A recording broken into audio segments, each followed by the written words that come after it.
Hey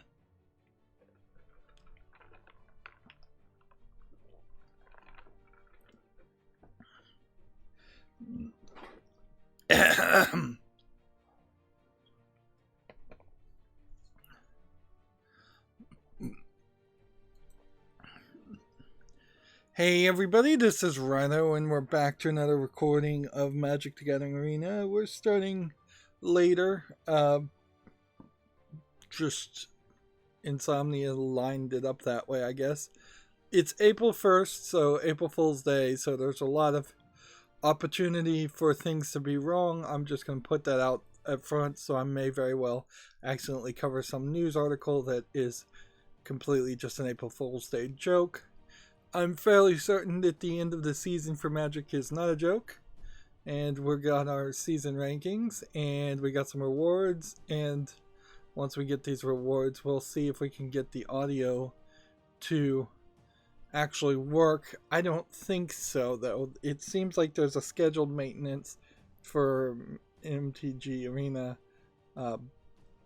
tomorrow, and hopefully at that point the audio bug will be fixed. Let's see, as far as constructed, we are down back to silver tier 3, which is not terrible at all, and bronze tier 3, which is pretty bad for draft, but that's kind of to be expected. So let's just come over here on the audio. We'll bring the audio up, and we'll even toggle this. So it should be playing this audio when I come over and click on something else. Nope, it still doesn't. So the audio ducking, the audio going quiet when I go to my second screen, which I do a lot, still not fixed. And I wasn't really expecting it to. Let's see, we have white and red and white and blue. We gotta re-roll something, so I'm going to reroll white and blue because I don't want to play blue more than anything else.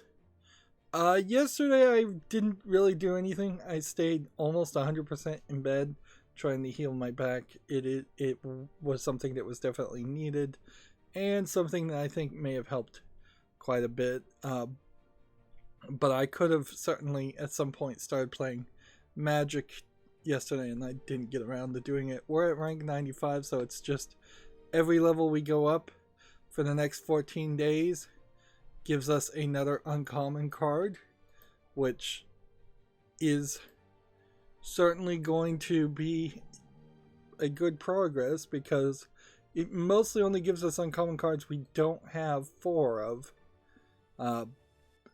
unlike this, which seems to, when opening a pack now, give us common cards or wild cards. The increasing chance of or having an opportunity for a wild card is interesting compared to the mastery set, but the fact that you have so many of these cards that very possibly you're doing absolutely nothing with, they're just magically disappearing into the ether because you already have 4 copies. They technically maybe are feeding into a secret chest that isn't even explained. It's still not super useful. So like those 3 packs did not really give us anything other than wild cards. We'll see what the daily deal is, see if there's maybe a new avatar available. No. So okay. Let's go here. So new, we got this, and this. But there actually was a lot more new cards when I was last playing off screen 2 days ago. Like, I got quite a lot of new cards, and they're just not marked as new, unfortunately. So I didn't realize that if you exited out of the game, it would do that. Profile wise, why are we on this avatar?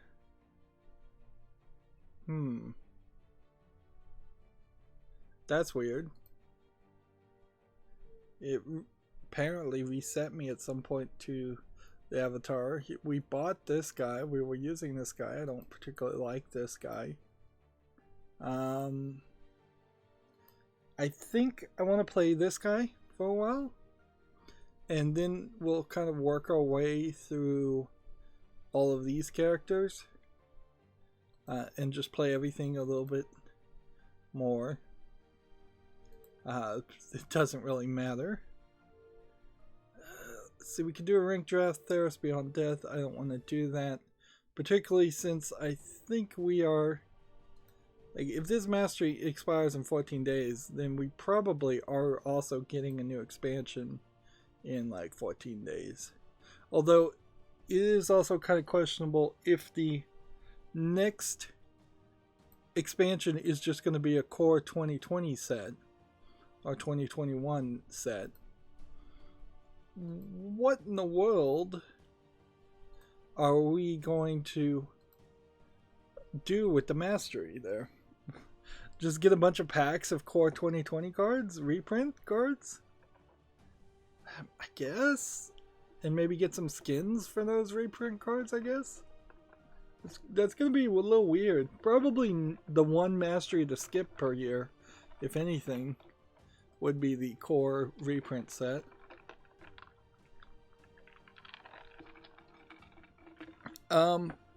News-wise, we don't have a ton going on. It did occur to me that in this current climate, the ability to use OBS and kind of stream video, in theory, should be much more highly regarded. Now, in my experience, being technically inclined at all, being kind of a computer IT person, is never really appreciated.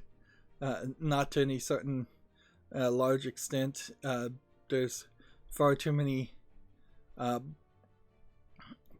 moneyed accountants that dismiss improving technology or embracing technology, and far too many people that don't want to learn any new technology, so they don't appreciate it at all. Even to the point where I've seen articles where the CTO, the Chief Technical Officer, at the top of the food chain as far as CEOs and things like that, like the C-suite executives, even the Chief Technical Officer does not get treated as well as the Chief Accounting Officer or the Chief Executive Officer, things like that. But yeah, I was thinking about it, and if I wasn't in particular making video game content, if the main focus of the video wasn't a 100% depiction of the footage, that there's a lot of shots and a lot of tricks I could certainly do. You see some people do that, certainly, that undoubtedly you have people with green screens and putting their face cam in the bottom, and then you have chat overlaying it and things like that. But you really can't do anything more interesting than or anything like a 3-camera setup or anything along that lines where you're getting a left side shot and a right side shot or a straight on shot, or tight shots versus wide shots, things like that, like that you would do if you were, say, producing 24-hour or news presentation. That being said, the news presentations also have a kind of the opposite problem. Like news shows have basically nothing to show for the vast majority of their runtime, and so they constantly have to have news anchors reading something out loud that could just be said in a voiceover or or said or just read as text on the screen. But that would be very boring for TV, so they hire relatively good-looking news anchors, and they have them read out the news to you. Basically, all they're doing is reading a newspaper to you very often, and that's why you see on TV shows you have lots of tight shots, wide shots, shot to the person on the left, shot to the person on the right, 5 people around the table, each with a camera, at least one camera on them, people calling in from Skype, like anything to put any kind of footage on there.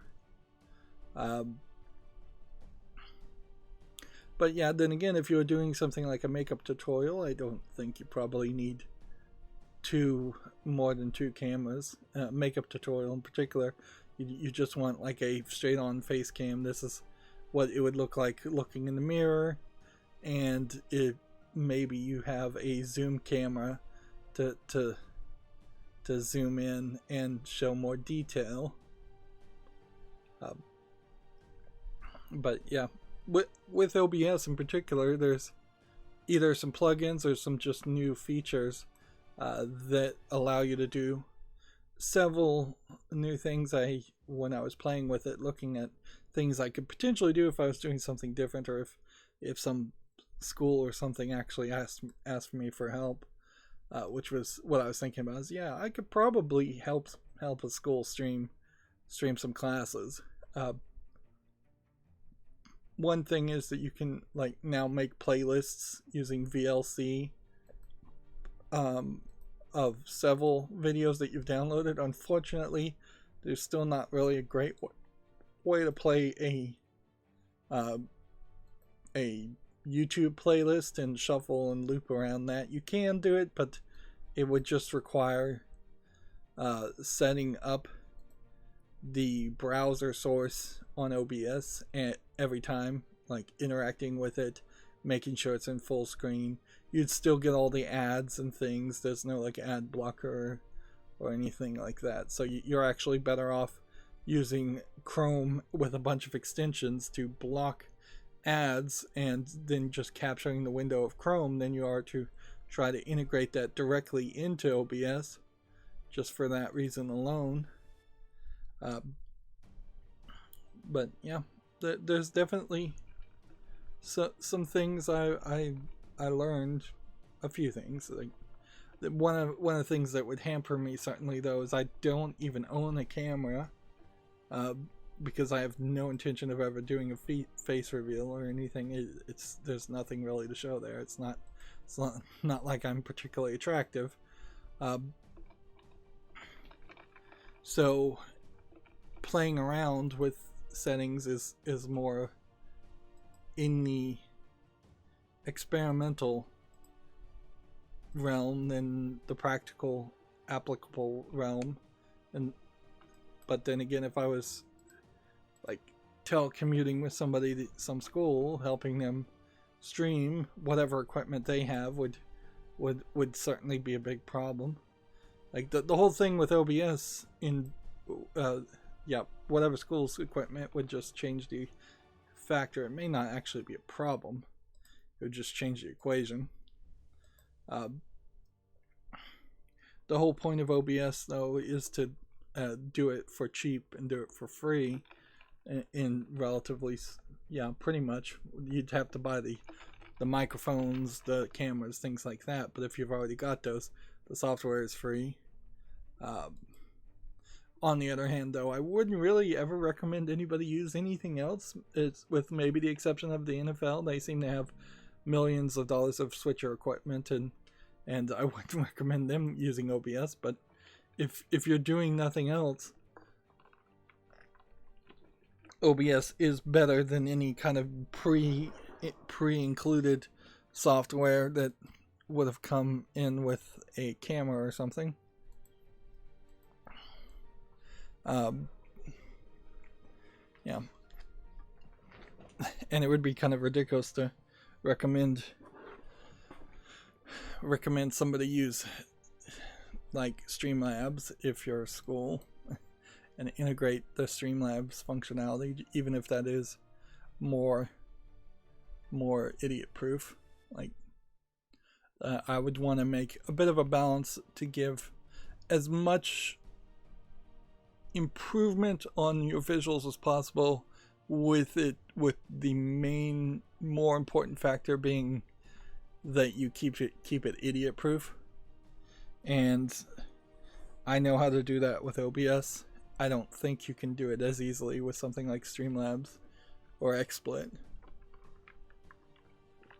But yeah, certainly OBS does look a little bit intimidating and does have a lot of functions and features. So yeah, I could see people getting scared away from it. Your main goal in trying to teach, or my main goal whenever trying to teach any kind of technology, would always be to intrigue people to experiment and try new things, and empower them to do things that I haven't even thought of. Whereas a lot of software is just like, no, you're going to do the things we tell you can do, and that's it. Or we're going to simplify it down to the point where it becomes not as useful as it should be.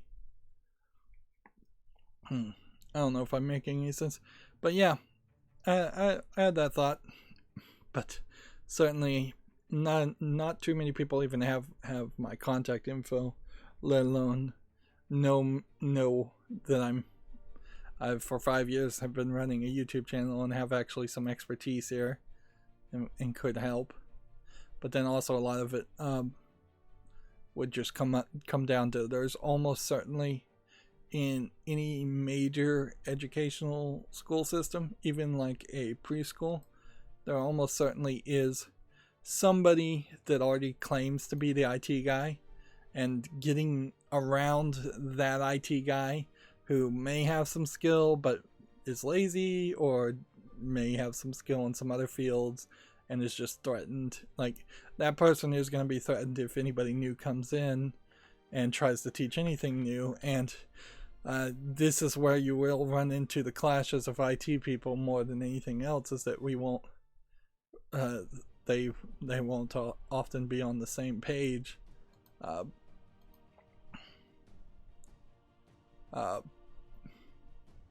certainly I'm not in any condition or desire really to be like a permanent video producer for any organization to help them stream video. Like, the general idea would be intriguing, but I would have to put so many caveats on it. Like, I would have to be able to work whenever I felt like working because of insomnia, just no hours at all. I would have to be able to take any point also on top of that off because of my back, and it would just be like, I would be such a terrible employee on the basic things that people demand on employees. I could, that's basically what a contractor is, where a contractor just takes a job and then on his own deadline basically returns the work and works on it whenever they feel like it. But the truth is, like, most people that are hired as independent contractors aren't legally independent contractors, because the people that are doing the hiring are still making demands of their time and how many hours a week they work and all of those elements. And nearly no boss cares really about the quality or can even understand the quality of your work, particularly in fields they don't understand, which for me, IT is probably a field that a lot of higher ups wouldn't understand. So they only can justify that they think you're doing a good job because they see that you've worked for 40 hours a week and that you show up on time and that you don't leave early, and things that they really have no connection whatsoever to whether you're getting the work done or not.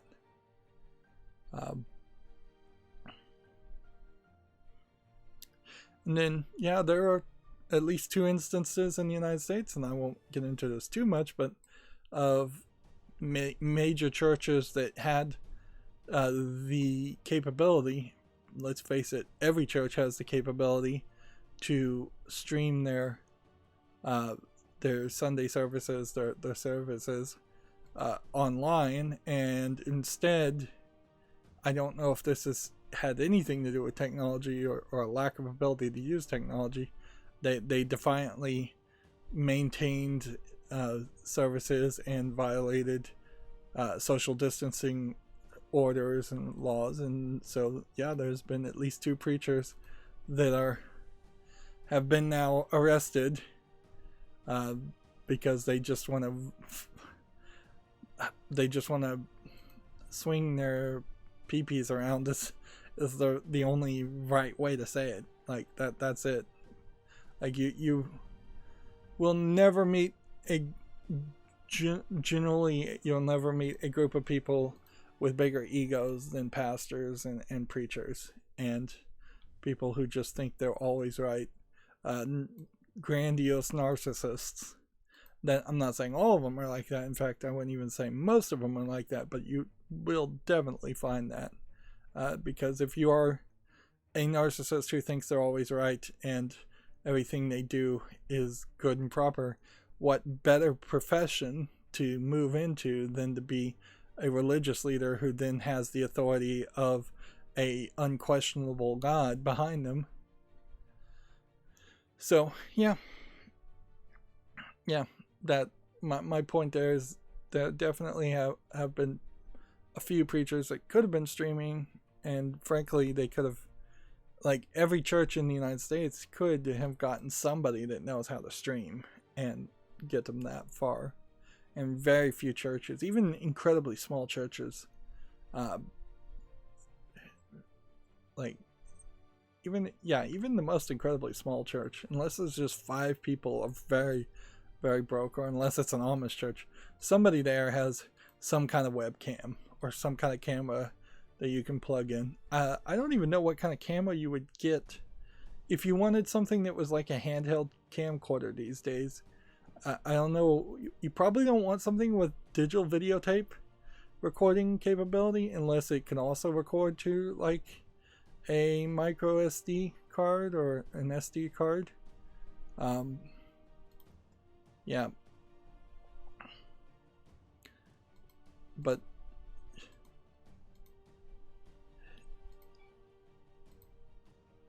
yeah, I don't know if there is like a Canon handheld camcorder that does a decent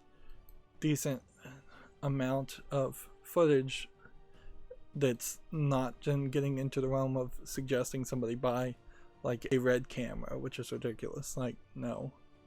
But there probably is something, I just don't know what it is, between buying a Logitech, even like a expensive Logitech 4K webcam whose sensors and lenses are going to be relatively small, and buying something that is a handheld camcorder whose sensors and lenses are going to be a lot bigger.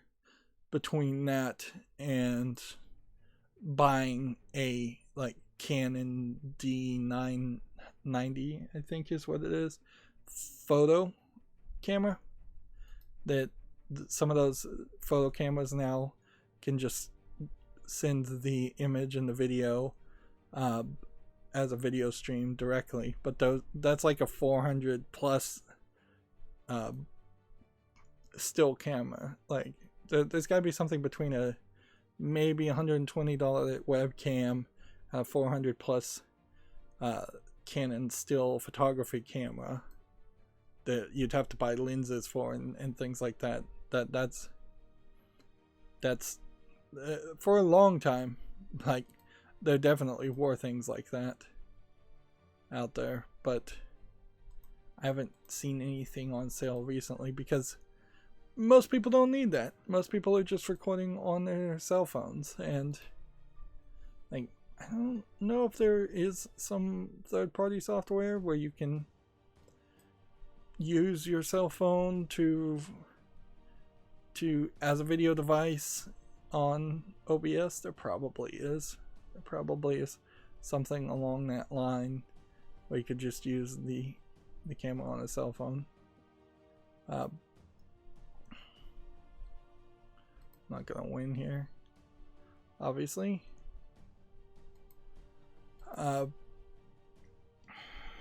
But yeah,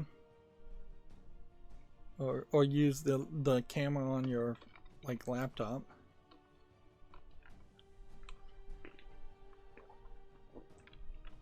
Of course, the fact that I'm fantasizing about this, which is basically all it is, and probably am not going to really offer my services to anybody,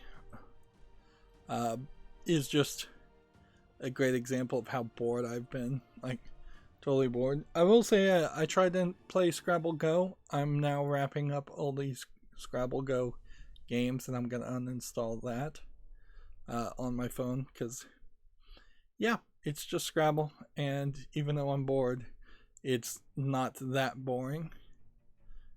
Scrabble Go is still more boring than being on social isolation, lockdown, as it were. I've almost completely done all of the clicker idle game Alter Ego, and it is an incredibly short idle game. I don't really see why they made it that short, and then particularly if you're not playing with an ad blocker, you're gonna have such a horrible experience with it on top of that, which is weird. Like it's kind of crazy.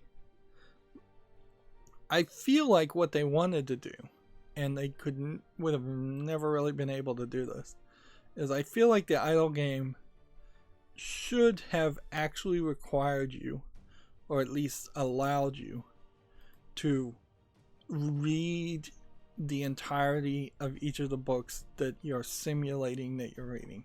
So one of the books is Frankenstein. There's about, I would say, 20 plus, and then in the late game they literally name some other books that they want you to literally just go get and read.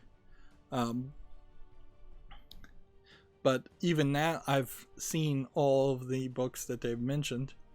But yeah, if it was an idle game where each page you was shown the entirety of that page, and it was like an ebook reader app inside of an idle clicker game, that would have been a much bigger experience.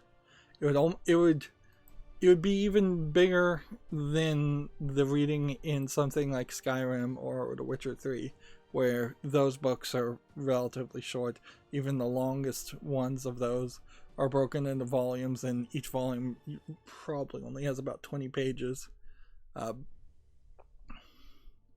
So that definitely would have been a different type of game. But it didn't do that, so then you're left pretending like you read these books, and once you've done the main story, you've just kind of done the main story, and then you're left with basically just one character that you're then having this virtual relationship with, that like you can get very close, if you're not careful, to dangerously falling in love with this fictional character.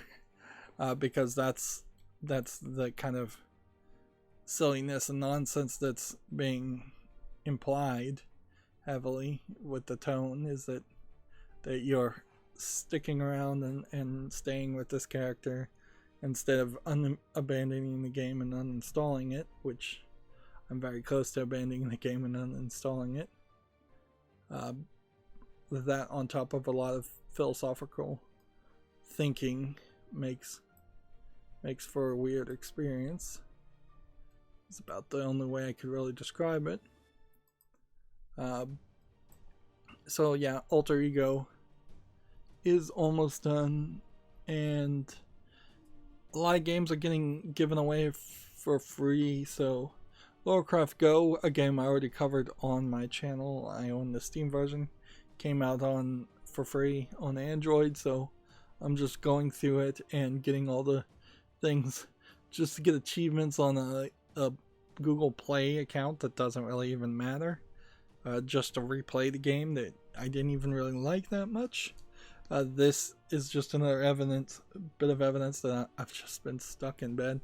Otherwise I would have been playing Curse of Monkey Island. instead. And then Monument Valley 2 came out free too, so I'm playing that. And I don't think Monument Valley 1 was very story driven, where there's more of a story being told in Monument Valley 2.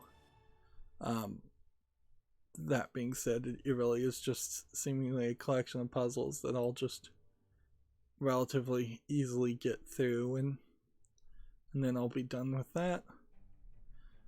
There's another gacha game I'm playing. It's called like Idol Girls 2 or something, and I literally have just hit the wall on that game, and it's just going to take a couple days of collecting experience before I can hit a level to move forward to the next level. But the way it's designed is kind of simplistic and super greasy, like most gacha games, and it's just not working at all. Meanwhile, Destiny Child is like the only gacha game I've ever played or seen that actually seems like it works. And if you look at the sales in Destiny Child, yeah, it does look super greedy too, but actually it really isn't. Like, you can play free to play 100% of the time in Destiny Child and get a significant amount of progress if you want. The only problem with Destiny Child is also a praise of it is that it can just take up all of your battery life and all of your CPU processing power on your cell phone. It can literally just go forever. They give you a lot of stamina and a lot of things to do with your stamina, a lot of things you want to do with your stamina, compared to most games where you eventually, within an hour or two, run out of things to do. Yeah, I am doomed. So there's another falling in the ranks. So what's going on here? Why are we falling down silver tier? Is it because all the good players are playing right now? Or is it because I'm not paying enough attention? I should be paying relatively a large amount of attention, because it's not like I've even started to cover the news. So, not really a good reason for that. Alright, well, speaking of covering the news, I might as well start going through this. Like, I think we're gonna get the daily quest done relatively quickly today, and I really don't have a lot to say otherwise. April 1st is always a terrible day to be on the internet, although with the current COVID-19 situation, I do feel like a lot of people backed off on trying to do any kind of April 1st jokes. There's been a couple, but I think the vast majority of people aren't interested in that at all. So yeah, it is a good day to go shorter than normal. So we have a game on Steam here called Mazeboro, which looks like it is a box pushing game where you play as a hedgehog. Doesn't look particularly interesting or particularly visually appealing. It's $6.99, English only. Nothing there for the fall list. Let's see. Let's get these all loaded up. Play that, I guess. And that.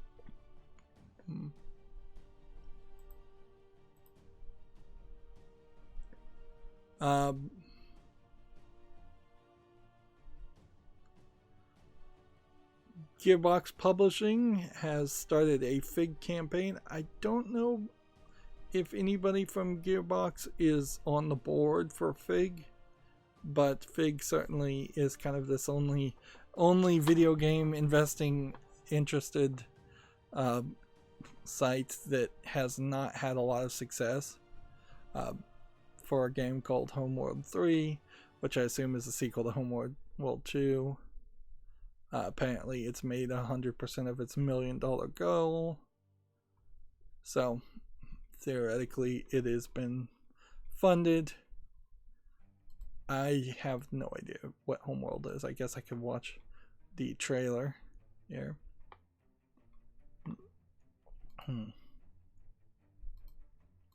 It looks like it's a space game, and it looks like it's a mostly outside the ship space game from the looks of it. So yeah, nothing super interesting there visually.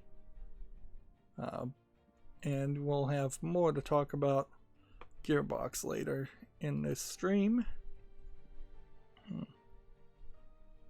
I feel like some of the energy, like, in all fairness, I've never been consistently a high energy person. Like, being underslept and insomnia does that certainly, and I'm just never going to be PewDiePie. And yeah, back to the previous conversation, if you look at how PewDiePie's videos are shot with an editor and such, even he really only has like one camera and one shot, and then they do a bunch of visual tricks on top of it to be silly and catch the attention of the 9-year-olds, as he calls them. But why was I talking about PewDiePie? Yeah, I'm just never gonna be super high energy, but I will say I feel like because I'm having like ice on my back, and that's causing me to lean forward or lean back and take more of a relaxed position, that there is a level here where it kind of feels like I'm not up and attentive as much as I would like to be, crushing my lungs a little bit. But yeah, so apologies if this is a little bit less interesting than I'd like it to be. I think that's probably true for always. Like, honestly, if I had enough funding on my channel, I probably would step back and have somebody be the voice, the news anchor, the scripted reader person. And then I would just be an editor-in-chief, and I would give reviews to that person, and just have them have the spokesperson do the reads. Of course, that would be incredibly wasteful, monetary wise.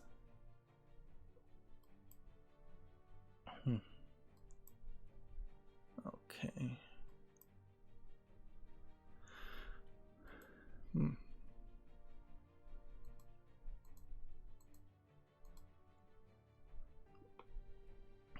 Moving on, we have a game on Steam called Zatorsky PhD, which I think might be an asset flip game from the looks of it. It's tagged as Unity, it's tagged as a dating sim and an RPG. There's a bunch of Russian writing here. This looks like a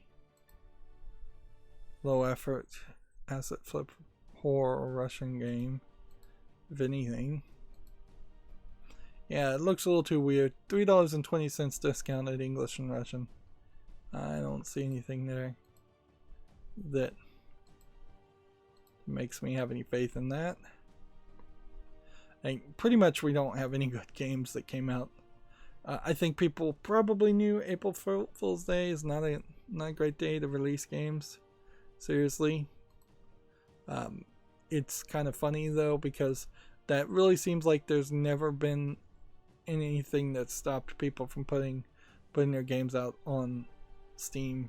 And if a day is particularly slow with new releases on Steam, I've always assumed it was because Valve was not working that day, if anything, and they weren't approving games for whatever little they approve. Speaking of approving games, Valve News Network was talking about the lasting impact of the controversial, I guess is the best legally safe way to describe it. Game Hunt the Freeman, which allegedly includes assets that have been stolen and sells itself like it is a part of the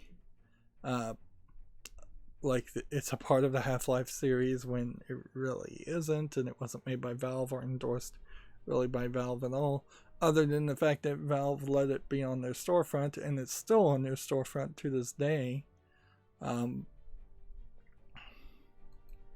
So yeah, I wouldn't recommend anybody play it. From the looks of it, it looks terrible, but weird, certainly. Some more of that weird, ridiculous libertarianism ideals of Valve to let somebody sell a game that literally is just sullying the name of the Half-Life universe more than the fact that they didn't make a game for nearly 10 years, sullied the name of the Half-Life universe. Moving on, we have a game on Steam called Edges of Heart, which looks like it is a hack and slash, like, kind of infinite runner game. You can see it's already mixed, unfortunately. It's discounted to $1.79 and it's English and Russian. So, if I was to guess, I would categorize this as a Russian low-effort game. We may just have a whole series of Russian low-effort games that came out on April 1st. Like, that would be the reason why, if I was Valve, I would say no games come out on April 1st at all. Everything is going to come out on April 2nd. We're just not going to allow anything new. And perhaps you can have some fun with that. And you could say Valve and Steam are going to do something different on April Fool's Day. They'll just do an April Fool's Day joke. That would be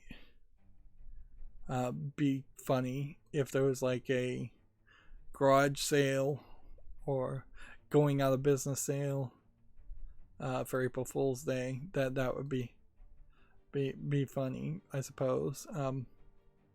Something that they could hide the fact and overwrite the fact that they just wouldn't allow any new games to be available on that day. So they just don't have a release of April Fool's Day, and people can't play that trick and play that joke. Otherwise, it does kind of open up this door that a lot of low-effort game designers could release their game on April 1st and go, yeah, it's just a prank, bro. It's an April Fool's Day game. You should have looked at the day it was released. You should have known. To kind of blame the victims there. Man, I am not doing anything. I'm just going to play regular, non-ranked. Because I have lost 3 times in a row when I should have won at least once there. And I'm not like even really distracted here. I'm wide awake. I slept in. I started late. There's no reason why I should be losing, and yet I am. And I imagine it's just like first day of the month. People playing Magic Arena. Lots of people having a lot of free time here right now. So yeah, let's see if we can just get the victories. Magic is still in that same level as like Hearthstone was, where when I play off screen, a lot of times I'll just start a game and hope the other person gets frustrated and concedes. A lot of times I'm just hoping for a quick disconnect victory. I would say that it is slightly faster to play a game of Magic somehow than it is to play Hearthstone. But only if you're really playing.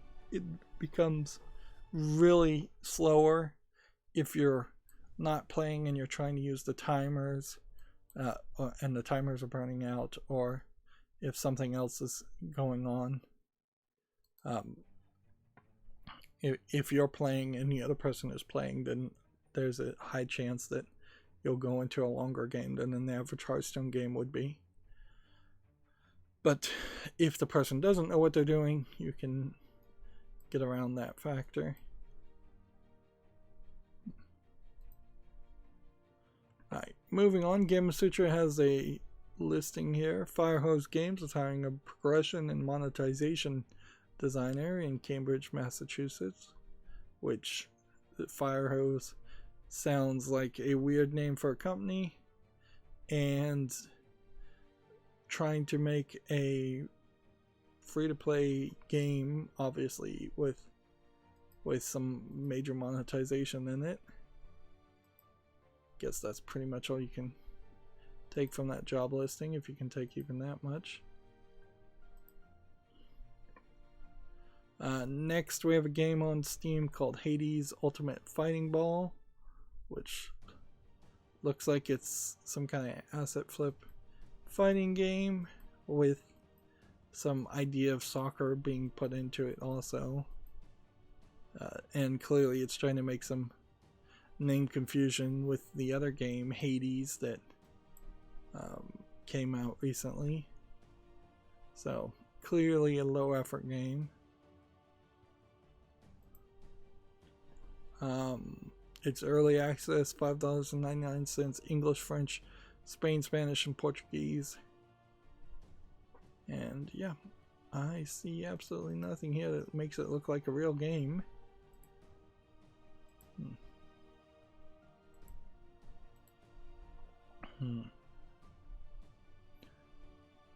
Next, we have a game called Spartan Commander Real Time, which by the looks of the user interface is a low effort asset flip game. Even though I would say some of these visuals don't look terrible. There's some terrible pop in here. If you were going to try and make a game that was just the movie 300 in video game form, which is I think exactly what they're trying to do here, there might be something interesting there. But I don't even know if you get a good game out of this. This is free to play, single player, English, with a third party EULA. It doesn't even say it has in-app purchases, so I don't even know how they're trying to make money from that. That was a mistake. I shouldn't have played that land, because then I could have played this. Let me ask this question. If I play this, and then I get rid of this one, it doesn't matter. You can't play that to then let you draw a second land. I was thinking maybe it would, but there's probably no good reason why that would be the case.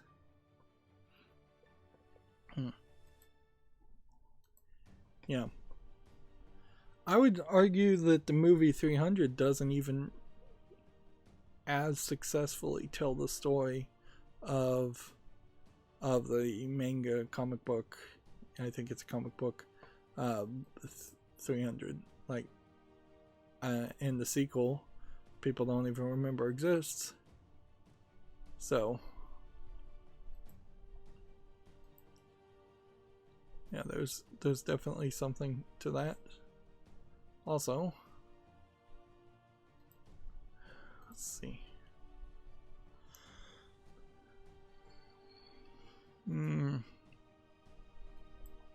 Just play that.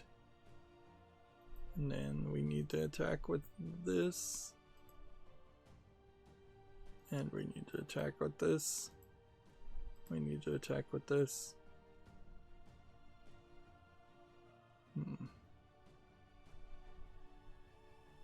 Okay.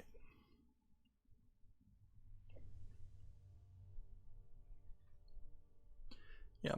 I don't even think the movie translation did a great job on 300 to tell the story and the dialogue and the impact that I think the comic book could have told. So if you were to make a video game element of it, it would almost have to be a Telltale game, something like that, to really focus on the story and the characterizations and not really focus on the fighting, because the fighting is kind of set in stone, and that there really isn't a way to improve that, or really do much of anything to ensure that the fighting could be fun. Tap this guy. Start with.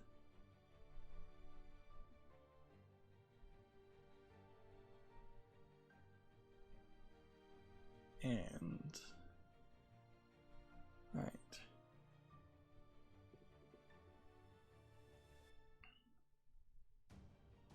We need to play this.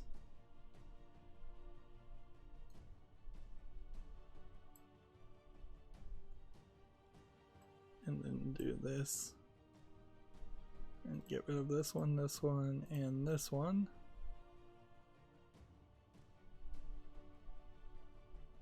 I don't know if I've got a win here.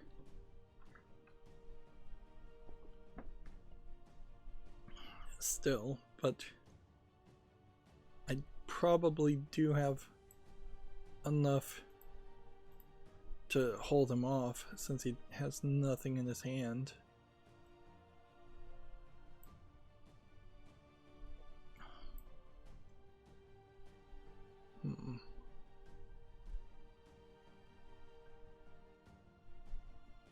Death Touch Afterlife versus Death Touch Lifelink. There we go.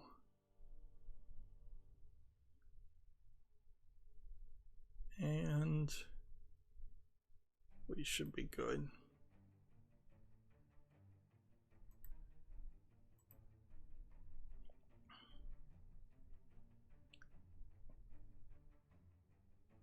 See, we don't need to talk about articles that have already happened, so we'll close Gamma Sutra talking about things that have already happened.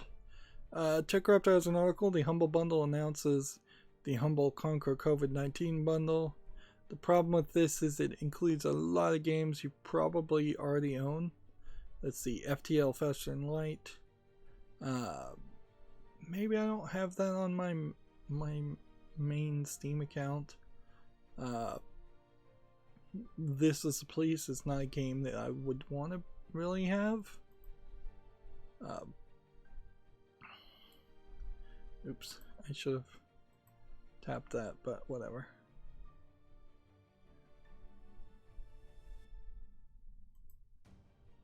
Go ahead and just block that, and that should be fine. Darksiders 2 Definitive Edition I have. Sniper Elite 3 I don't think I have. I don't think I have Super Hot. The Witness I do have. Undertale I think I own. Hollow Knight maybe I don't own. Wizard of Legend I don't probably own. Tabs totally accurate. Battle Simulator I probably don't own. Fahrenheit I probably do own. Tropico 4 I probably don't own. Broken Age I do own, and World of Goo I think I have on that account too.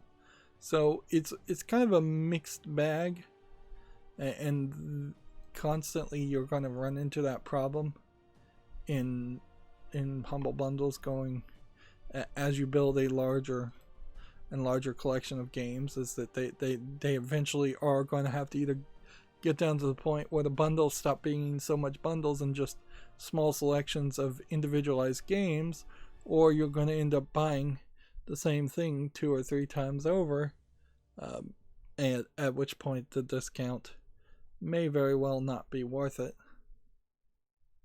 I'm going to go ahead and eat that,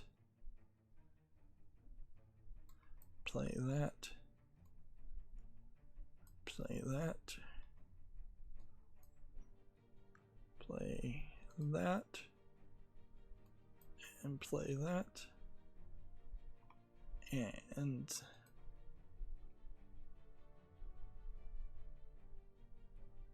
go ahead and eat that, and Oh, I think I just lost. No, I didn't, but I got very close.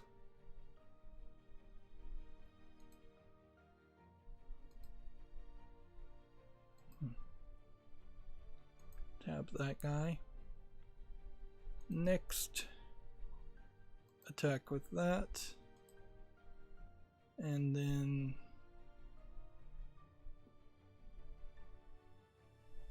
that's pretty much it. Just attack with that one guy with lifelink.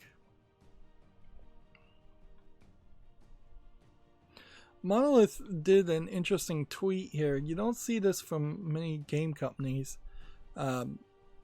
Somebody got a speedrun world record, and they thanked him for a Tron 2.0 speedrun. And then they've got a whole list here of games that Monolith made that have speedrun world records that they, I guess, want to highlight. Here you have,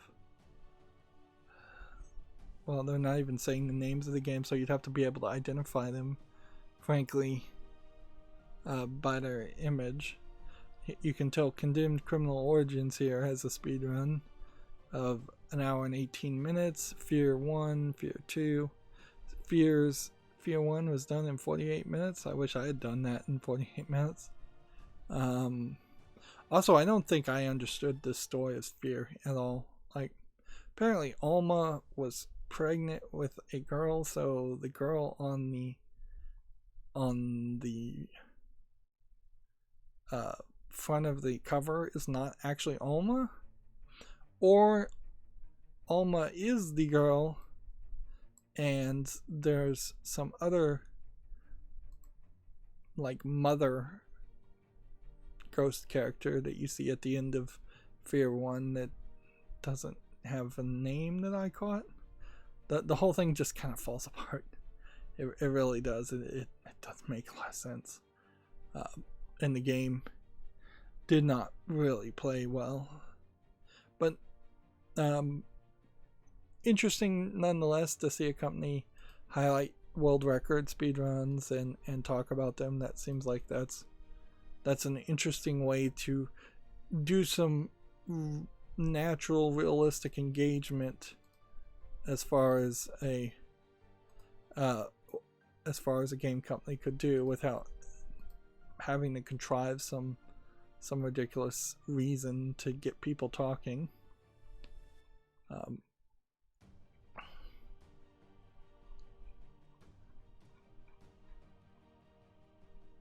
So yeah, interesting. An interesting idea there. I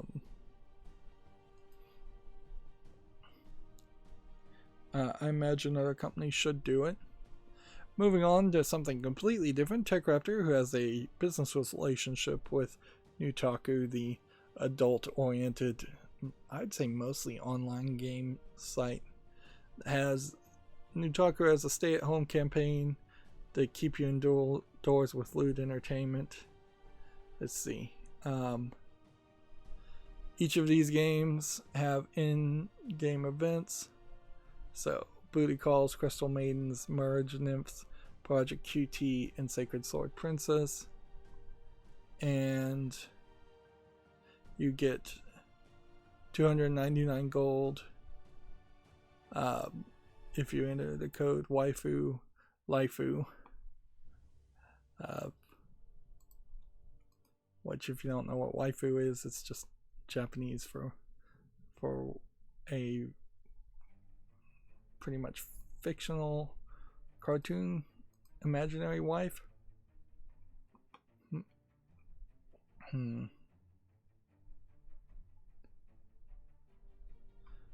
So yeah, a couple offerings there, not really a lot though. Certainly not something you would write home about just because of the subject matter alone.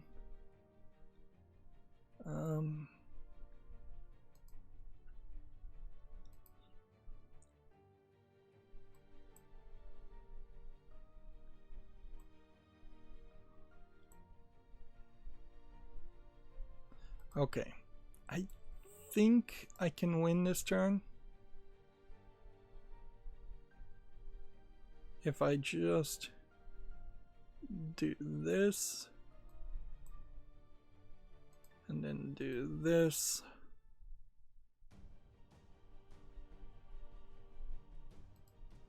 What we need is another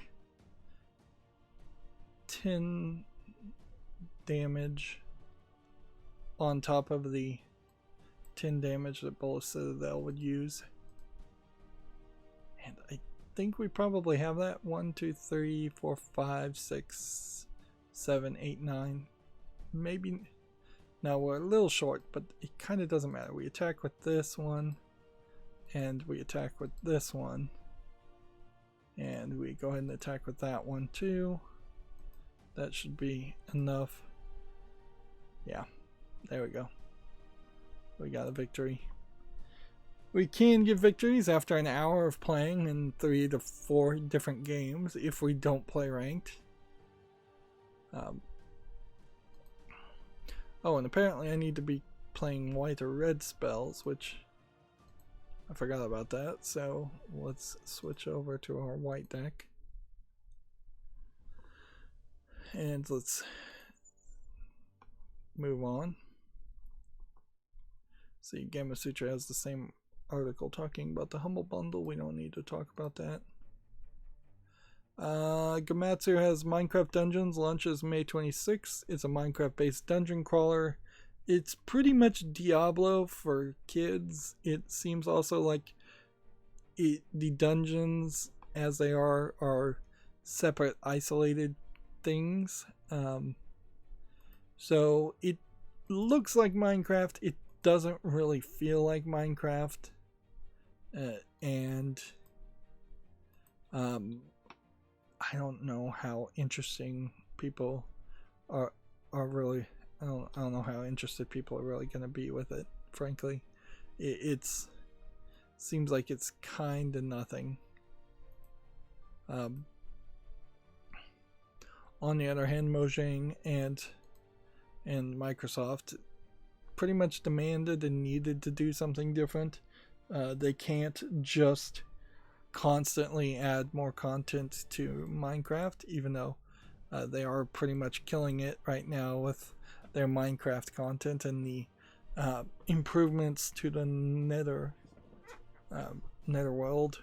If anything, there's almost a storyline mechanic that's being told here that the Nether has been infected or invaded by both Endermen from the end and pigmen have started to kind of domesticate and domesticate but cultivate the Nether and make it a more habitable place for them, for pigmen to live, compared to the skeletons that live there, which seem to be kind of under attack. And they've just added new life to a pretty lifeless world up until this point, and it's impressive, I suppose, to say the least. It's impressive that they can still think of something new and improve on something. I would say that the improvements to the Nether in the latest editions and the latest snapshot is way better than what was added to the end when they adjusted the end from being just a floating platform in which you fight a dragon into being a floating platform where you fight a dragon, plus there's a place where you can magically teleport yourself to a further off section and find some floating boats and some elytra and some shulkers and some chorus fruit. Yeah. If anything, they should add more to the end. And then they should, at some point, decide if they really want to have a sky biome. Something that is just way above the build limit of Minecraft or not. Like, in the overworld. Yeah, that's something they should think about. but I don't know if they really are going to ever do that. I can't block either one of these. I don't know what else you would do with Minecraft Dungeons also, because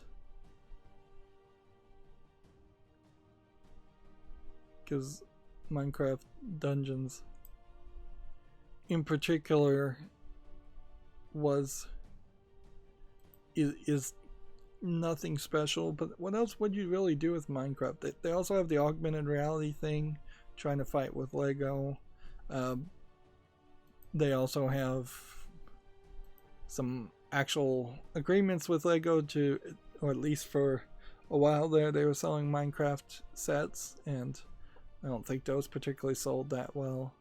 I think Minecraft has pretty much just hit some saturation point, and there really isn't a lot more that can be done. This sucks. This sucks.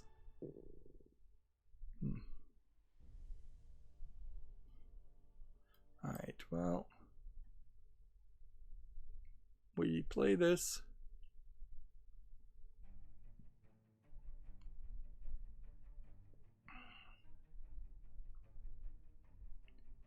And that saves me a little bit, but not by much.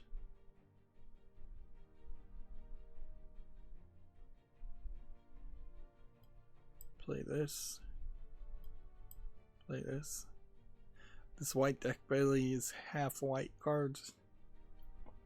Let's see. Next we have a game called Queries, I suppose.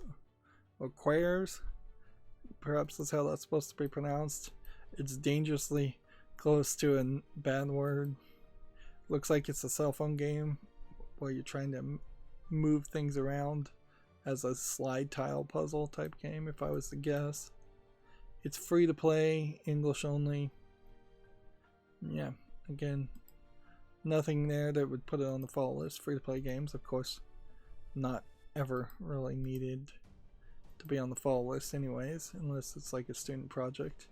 And even if that was a student project, there's nothing impressive or interesting to say there about that.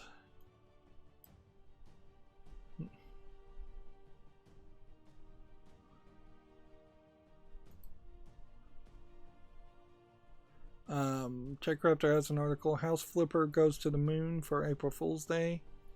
I'm going to try and cover some of these April Fool's Day jokes, but I probably am going to miss quite a lot of them. And again, I said earlier, it doesn't seem like there really is a lot of them.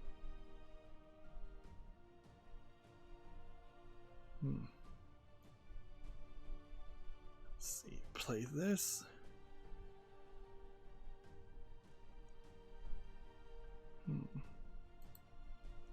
No attacks.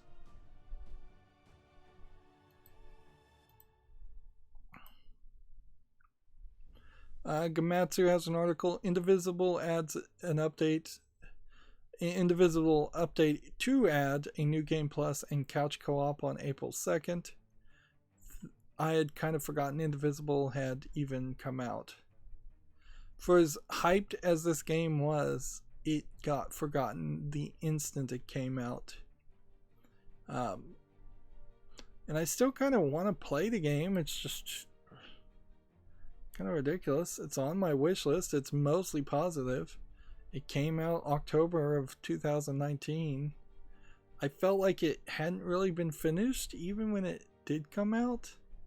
And kind of arguably, you could say that is exactly the case, because now it is adding a new game plus mode. So had you played it when it first came out and wanted to play a new game plus to get, I guess, maybe collectibles that were missable or something like that, you would not have been able to do that for a very long time.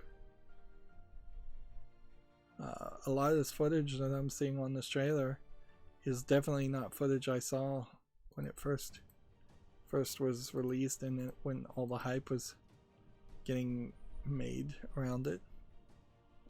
But it is also worth mentioning, during the end of year arguments. Indivisible, I don't believe came up at all.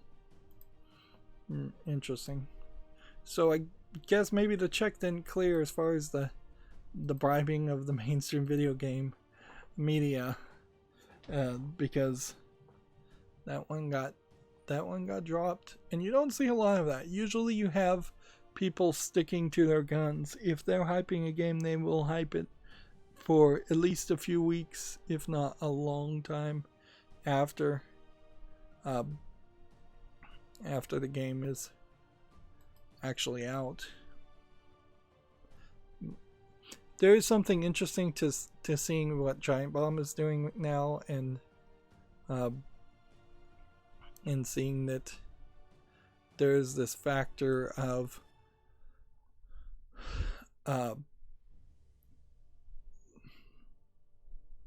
them going back and playing older games and things that they haven't played for a while, or things that they've missed, to see what they decide to go back and play. And some of it is fairly predictable stuff, and some of it is less predictable stuff. Like, I don't think a lot of people would be surprised that somebody's going to go back and play Bloodborne or something like that. There was this rumor, I guess it's still pretty much a rumor because it hasn't been confirmed by Nintendo, that they're going to re-release all the Super Mario Brothers games for the 35th anniversary of Super Mario Brothers, not the 35th anniversary of Jumpman / Mario and Donkey Kong. So 85. That rumor is kind of expanded now, that there's going to be a bundle of, I believe, Mario Galaxy, Super Mario 64, and maybe Mario Sunshine in one game.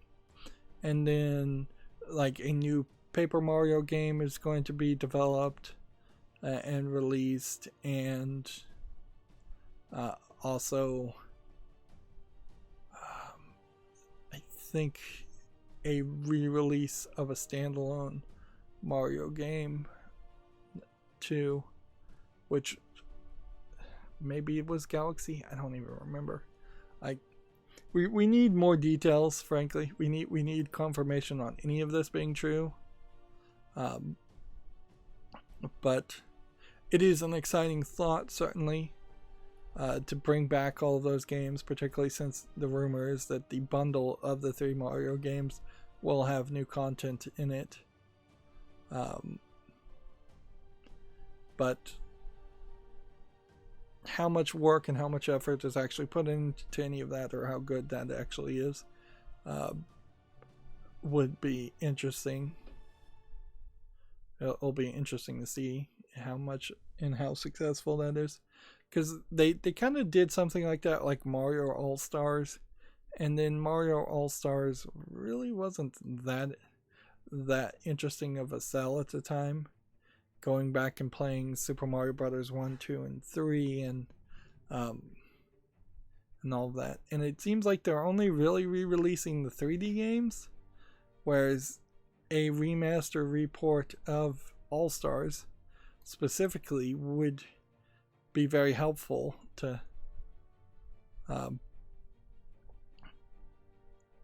speed things up and fix things. Well, it'd be nice, certainly.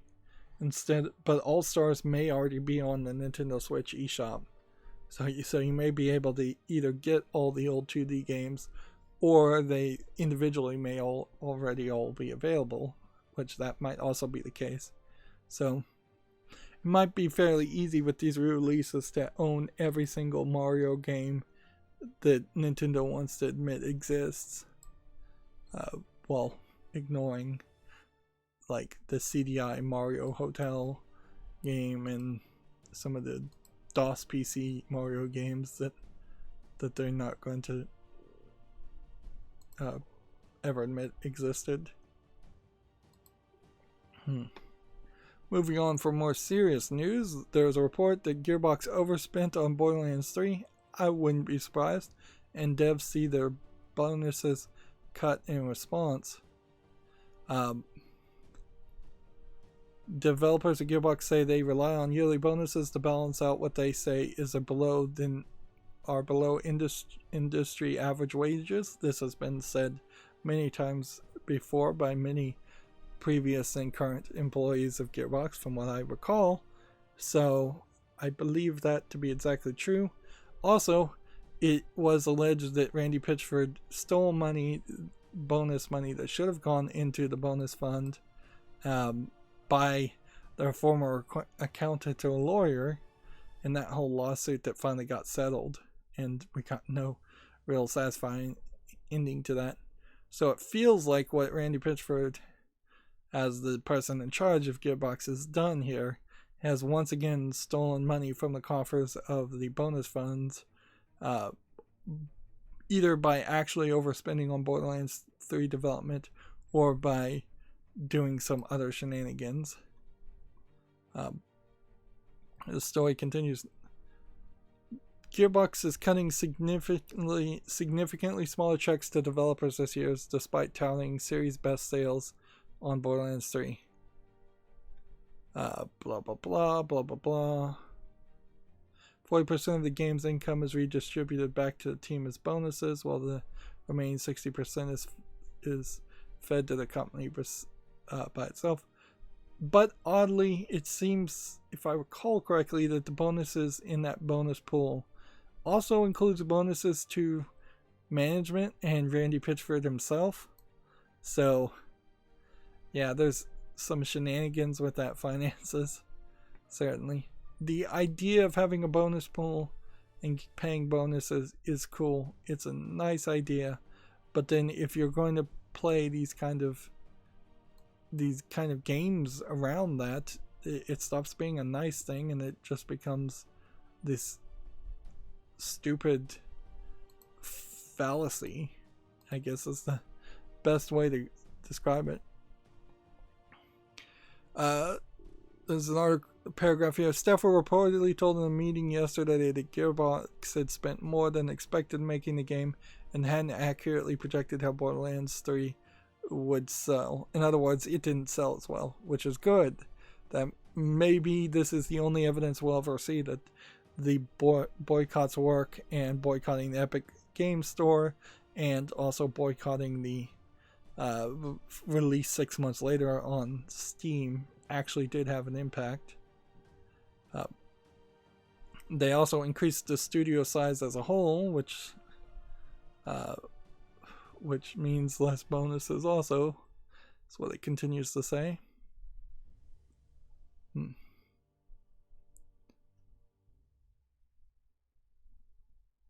On top of that, Gearbox's deal with 2K means that the publisher has to break even before Gearbox can even see a cent of royalties or any money that qualifies for the 40% to the developer's profit share promises, which that is the deal that Epic just announced, the record deal. Basically, that they have to recoup, the publisher has to recoup all of the money it says it spent before you even start to see a cent in profit or money getting paid back. Again, I'm just going to lose here. Let's see. Here's a quote for you. Gearbox CEO Randy Pitchford reportedly told those in attendance that they could quit if they were unhappy with the arrangement. Remember, this is right in the middle of the COVID-19 thing. This article was, this meeting happened yesterday, March 31st. It's telling people you can quit if they were unhappy with the arrangement. Why are they even having a meeting right now? Like, they are in North Dallas. They're in Dallas County, which is urging people, perhaps failing to actually tell people and force people to not go to work. But it has been reported that they are urging people not to get together, and yet Randy Pitchford decides to have a meeting and tell everybody that they're getting paid less than they thought in a bonus, and they can quit if they don't like it, which they should social distance themselves and just not show up to work, and they should apply for unemployment. Like, there's a risk there of getting claimed as a job abandoner, but that's pretty much, I think, a risk that they should take. Like, this is probably one of the best times you're ever going to have without actually getting directly fired from Gearbox to kind of quit / get laid off, or force their hand to fire you or lay you off.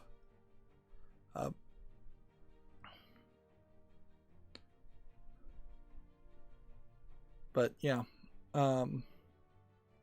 what they should all say is we've all got COVID-19. We've all tested positive, and we're all socially distancing it ourselves or something like that. I don't know. Probably shouldn't lie and say you have it if you don't have it, but that they should refuse to come to work at the very least.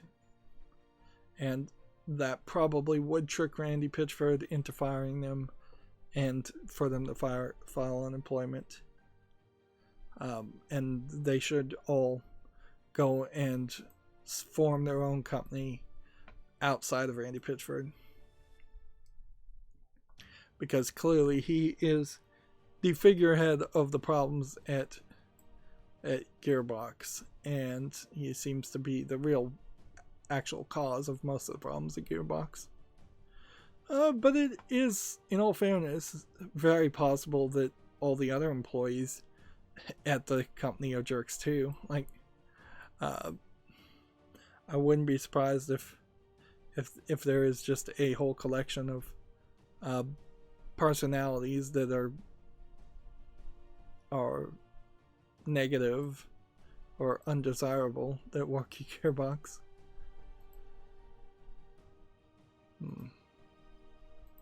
Might as well not do an attack. TechRaptor has the same article here, by the way.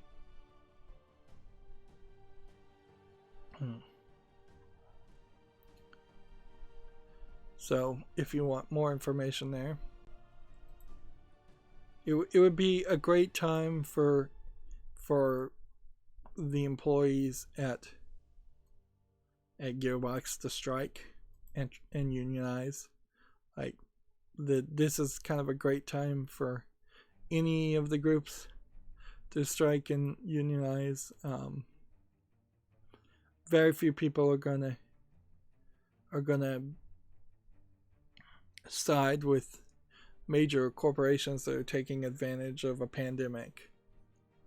Although, yeah, if like all the doctors and nurses start to strike and well, they probably already all are unionized, but if they all decide to strike for something ridiculous, that would be a bad look. But if they're striking for more personal protective equipment and things like that, then people would totally be on their sides. But yeah, if doctors said we're striking for more pay, people would not respond to that well. Let's see. Moving on, a Souls-like action RPG game called Mortal Shell has been announced for the PS4, Xbox One, and PC, due out in Q3 of 2020. Do we have a bit of a trailer here?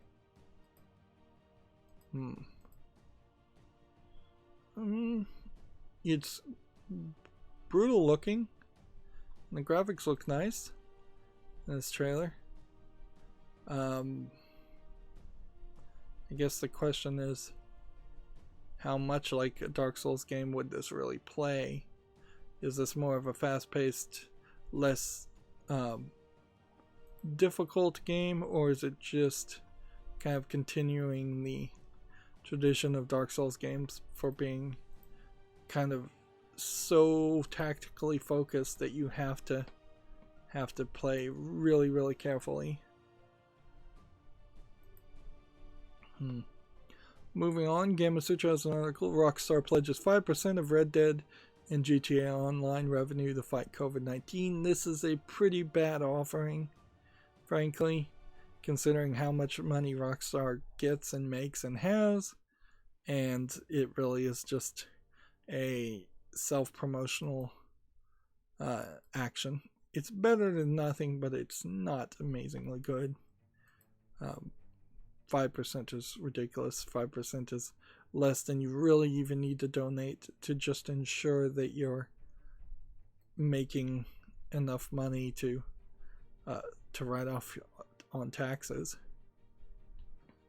Gamma Sutra has an article here. Activision has dished out over 50,000 permabans in Call of Duty Warzone, and apparently they're proud of that. Seems like there is this growing trend of being proud and happy of banning people that were playing your game for one reason or another. I would not be proud of any number of permabans. If I was running a game, I would want to keep that number really quiet and not tell anybody. I would not want to promote the idea that my gaming community on my game is toxic or in any way not the best sportsman, the most nicest people to play with ever. Even if it's not true, it's a better message to try and sell by far.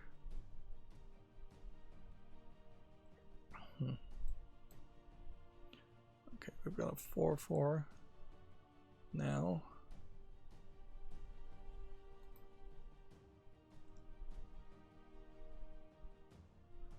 TechRaptor has an article here. QuakeCon 2020 canceled during the franchise's 25th anniversary.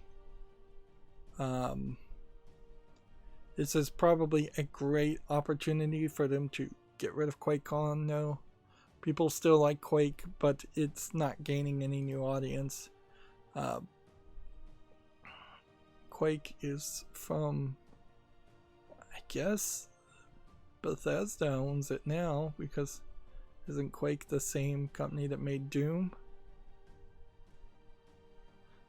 Yeah, but they failed to revitalize or do anything with Quake, and that certainly has been its own little issue.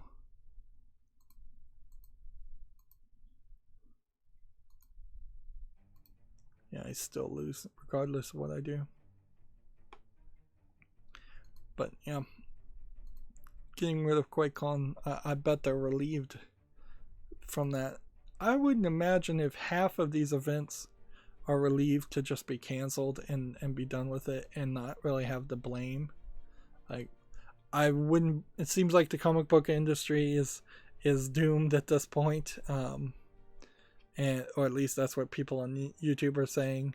So I wouldn't be surprised if Marvel and DC would be relatively relieved to be able to shut down and stop making comics on anything but maybe digital, and maybe not even digital,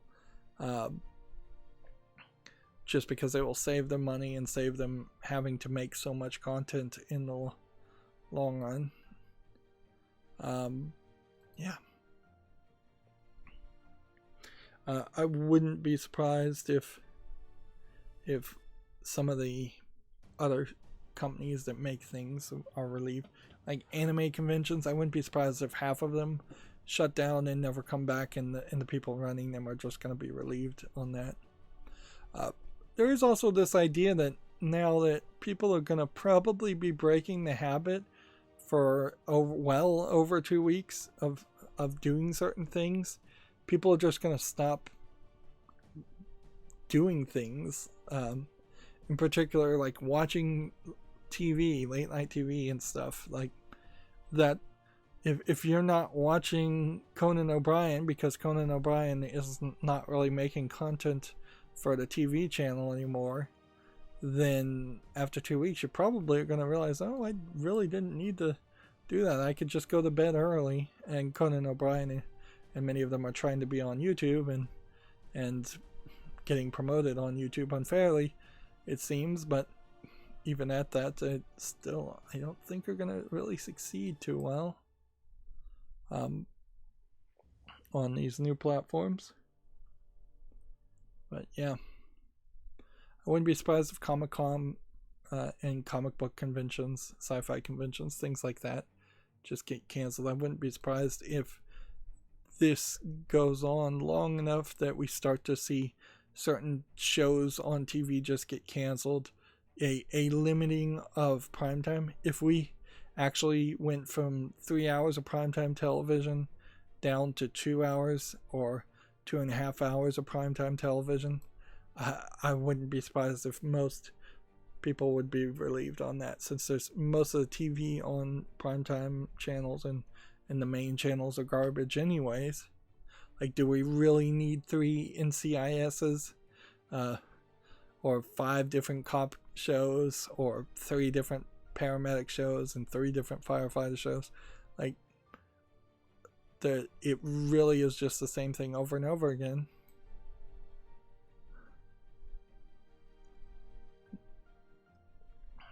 Let's see.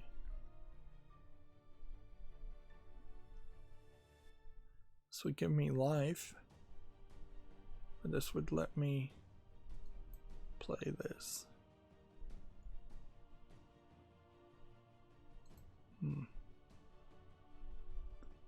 Okay. Let's go ahead and attack there. Next, we have a game on Steam called Xenogunner. There we go. Finally got some energy behind my voice. Now, this is probably the first time I felt not in pain for even half a second, that I could start to get some energy behind it. Xenogunner looks not that interesting. Looks like it's a shooting towards the background game with some platforming and shooting. But yeah, it's $14.99 English only. It's just not interesting enough. I should be more descriptive. But yeah, it kind of looks like it's a run and gun, almost Contra clone. And just some dull, solid background colors a lot of times. And it looks like it would just be a little frustrating. So yeah, I'm going to pass on that. TechRuptor has the Bleeding Edge review, which apparently there's some weird characters in Bleeding Edge. Let's see what they have to say about the game itself, though. 8.5, Bleeding Edge is a polished team-based brawler. Ninja Theory took user feedback from the betas to improve the gameplay, and with more content already announced, Bleeding Edge looks to have enough depth to pour countless hours into. Pros are bold, bright, colorful design, fantastic, unique characters, pacing cultivates chaotic battles, intense chases, Xbox Play Anywhere, and cross-platform multiplayer. Cons are the maps feel too large, sometimes it's frustratingly slower pace, and the team focus may deter lone wolves. So yeah, it sounds to me like it's an Overwatch not made by Activision Blizzard, instead made by Team Ninja. Maybe that has enough of an appeal on its own face to interest people. I don't know. We'll see how much of a fan base it gets. It's not really a single player game, so it's not something that I need to really focus on. Gamatsu has an article, The Legend of Heroes Trails of Cold Steel 4 is coming to the West for PS4 this fall, Switch and PC in 2021. Which is funny because I'm fairly certain they're still kind of promoting Trails of Cold Steel 3. So that they really are getting it down to a new game every couple years, it seems. And yeah, it's a JRPG with potentially a lot of polish around it. I mean, you can even see by the packaging, they're selling a lot of editions and a lot of extra things around that. Let's see. Let's do no attacks.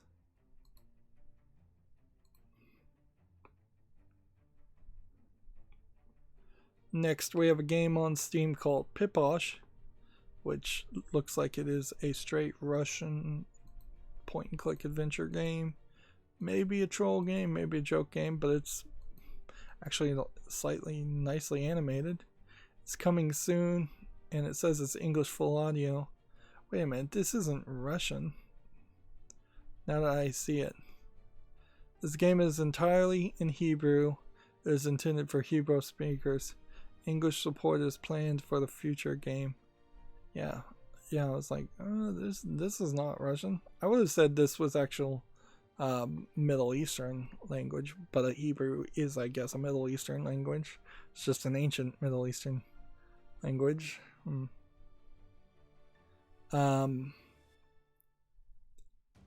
Yeah, I don't think there's much to do here, but I'm going to put that on follow because this very possibly might be the first game in Hebrew if it actually gets finished.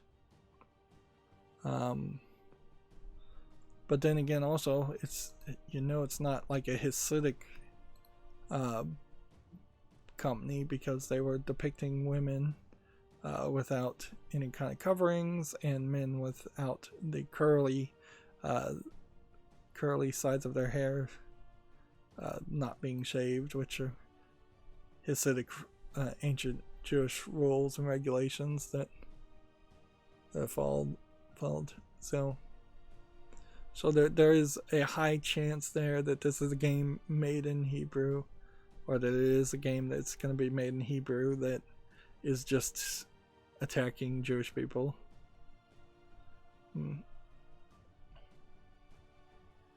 So, and I still wouldn't put it past it to be a Russian troll game, actually.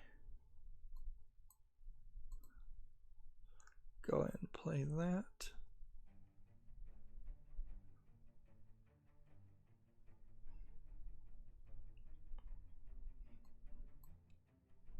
And do we want to do anything now?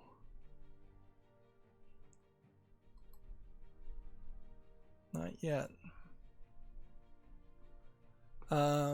Jack Raptor has a different article here. Death Stranding photo mode arrives early on PS4.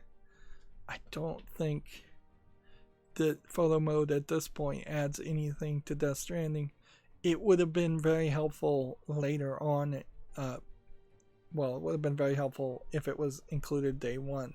I could see as you're trying to climb different areas and build bridges and build roads and things in Death Stranding, being able to zoom in and take photos and map out your planned path would have been an interesting idea. I've also heard that if you played Death Stranding now, you probably would have a much better experience than the people that played it originally, which also is a problem, certainly, and not a way you want to have your experience go.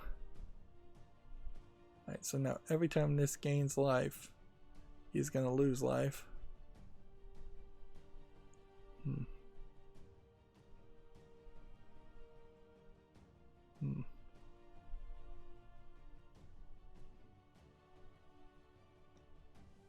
So,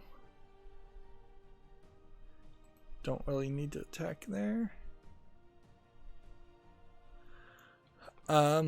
Moving on, Gamatsu has an article. Cat Girl Without Salad, Amuse Bouche, now available for the Switch. A WayForward developed April Fool's Day joke game returns. This is a shooter from what I saw. Like, when I was looking at this, I was thinking, could you have like an intern at a video game company program something like this, teach them how to program and help them, and then release it as an April Fool's Day joke? And are you within the rules and the spirit of internship at that point? The answer is probably no, because theoretically an intern is supposed to do work that only benefits them. So unless you were releasing this game for sale and paying 100% of the proceeds, like every single bit of the money to the intern, there's some benefit that would be going to WayForward. And even if at that, just publishing it as a WayForward publisher, there's still some proceeds. There's still some benefit going to WayForward. So I don't think you could really do that. But I don't think too many people would really complain either if you had an intern in a game company make a game and then you promoted that game and let them use that on their resume to show how like successful and how much they'd learned and things like that. Well, they beat me. I don't know how they beat me, but they beat me. I thought I had that in the bag. Well, you can tell this white deck is not winning, and I have no interest in going back and adjusting this white deck.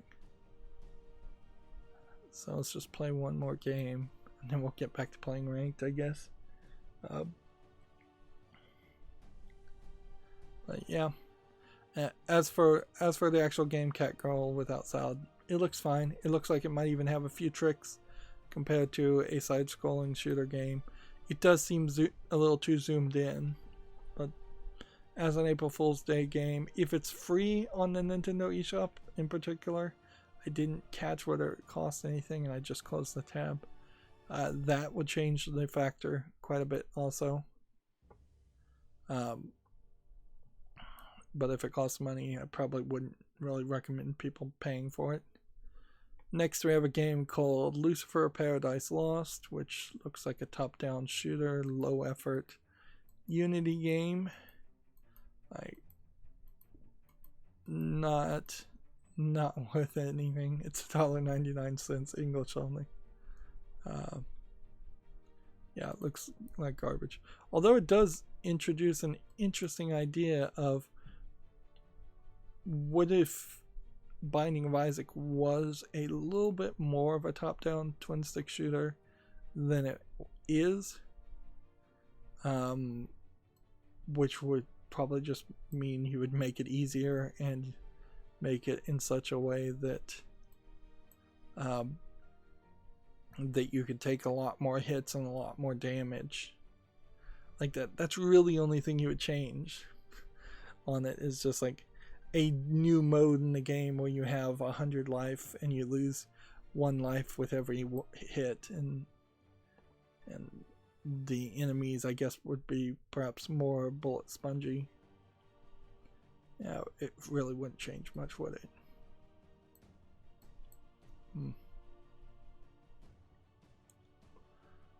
Moving on, we have a game on stream called The Yolk Street. Let me double check, since it's tagged with sexual content and nudity, to make sure it's family friendly. I should have checked that first.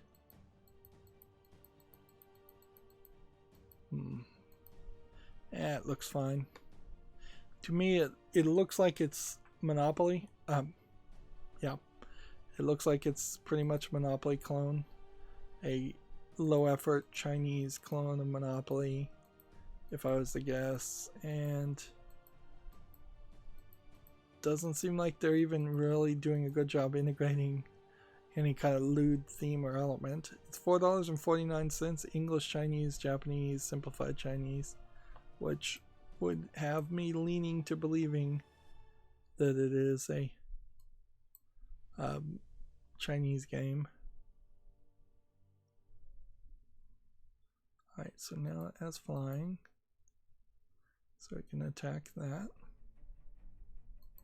So yeah, then that game doesn't need to be on the follow list. Next we have Age of Pixels, which pretty much anything with pixels in the name is not going to interest me much. And this visually definitely does not look interesting. Is there anything else to even say there? No, not really. Discounted to $6.79 English only. Nothing. Absolutely nothing.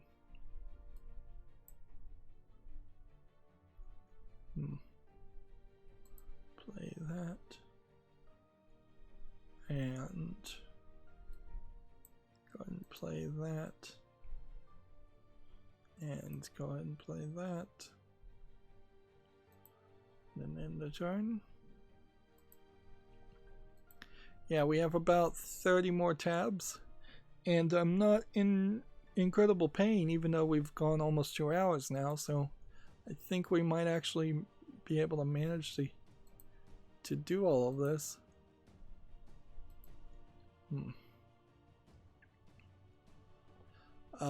TechRaptor has an article. Zuma 11 Heroes Great Road has been delayed until 2021. I think we may have already known this. This is the anime soccer game that has a decent chance of not being that interesting or that good. Alright.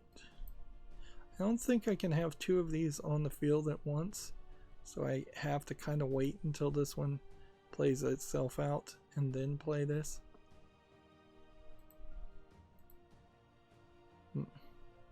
OpenCritic has an article here.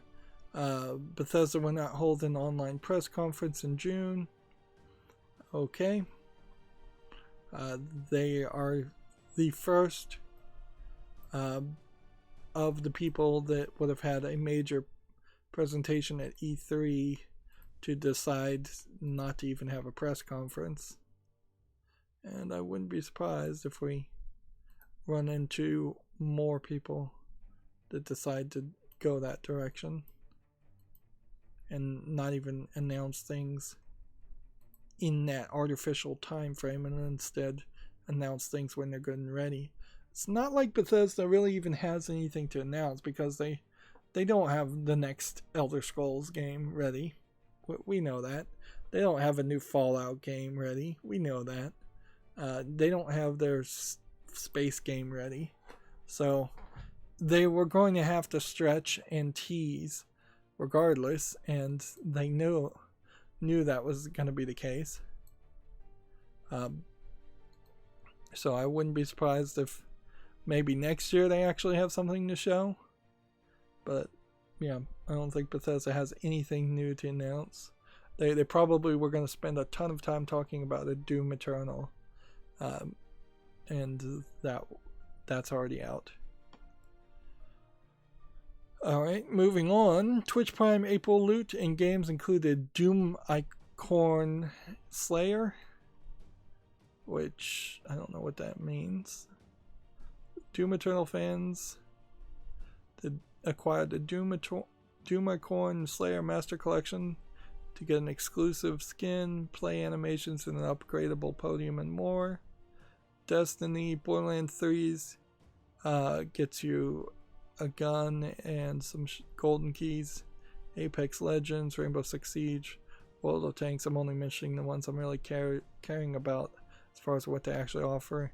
Ring of Elysium, FIFA, Raid Shadow Legends.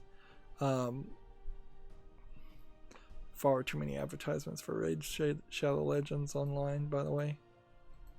Far too many advertisements. And Black Desert Mobile. So 5 games also you'll get free. Turok, Etherborn, Light Matter, Earthlock, and Kathy Rain. That is a pretty pathetic selection of games. Even Turok, Turok and Kathy Rain I've actually heard of, and Turok is extremely old unless this is a remaster, and even a remaster remake of Turok is still not that interesting. And Kathy Rain I think is mostly just a point and click adventure hidden object game. So yeah, every month these Twitch Prime loots aren't as good as they would be. And if I really were to think about it, I really don't get a lot of benefit for Twitch Prime. You get mostly free shipping, which you would get over $35 anyways for most purchases. You get Twitch Amazon Prime Video, which isn't amazingly great selection for me, and I barely ever watch.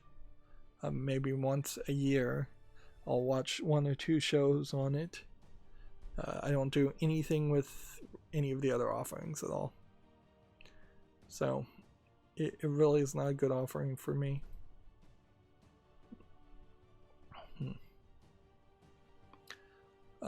Moving on, TechRaptor has an article, game that shows the power of human spirit. This is apparently an opinion listicle. Nier Automata, Journey, Life is Strange, Steins Gate. Haven't played that one. Undertale, haven't played that one. So yeah, it's a listicle of just five games. I suppose it is also. I haven't played Nier Automata either. Sacrifice a creature. Guess we have to sacrifice that. Sacrifice 2 creatures. Darn it. Well then I guess we have to sacrifice both of those.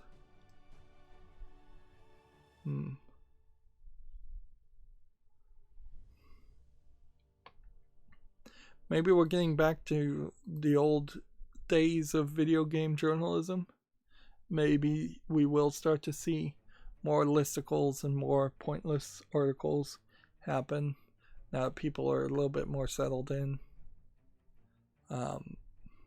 Particularly, I guess this week there probably aren't any major announcements after Half-Life Alyx and Doom Eternal. I really wouldn't be surprised if we don't get any major announcements for at least a week to 3 weeks. Gamatsu has the PlayStation Plus free games for April. It looks to me to be Uncharted 4 and Dirt Rally 2.0. I think we already even knew that, but I'll mention it again. Let's see. TechRaptor has the same article. Bethesda not hosting a digital showcase in June. Clearly they planned on doing that at one point in June, because otherwise they wouldn't all be saying specifically in June. They would be saying at all, or this year. Next we have a game on Steam called My Jigsaw Adventures Roads of Life, which is tagged as a visual novel, and it doesn't look from that trailer like you're really doing jigsaw puzzles. It's not until you look at these screenshots that you realize you're doing jigsaw puzzles of landscapes that are a little bit too soft and lacking detail. This really isn't going to make a great jigsaw puzzle. $4.49 discounted. No reason. No reason to put that on the follow list. No reason for anybody to buy that. There seems to be some differences on how they're titling the same announcement. Some people are saying COVID-19 is preventing Bethesda from hosting a digital E3 showcase. I think that is an incredibly generous and dishonest way of presenting it, because there really is no reason why you wouldn't be able to make pre-recorded footage and stream it out online while still social isolating. Game Masutra has an article here. Terraria has sold over 30 million copies across all platforms. So yeah, Terraria, really successful there. It also worth mentioning that compare that to the 10, I think maybe 12 million that Nier Automata sold, and that really goes to show how something a little bit cheaper and more widely appealing will have you make a lot more unit sales than something that is really artsy and deserving of critical praise, but is more niche, and thus less people are willing to just buy it on a whim.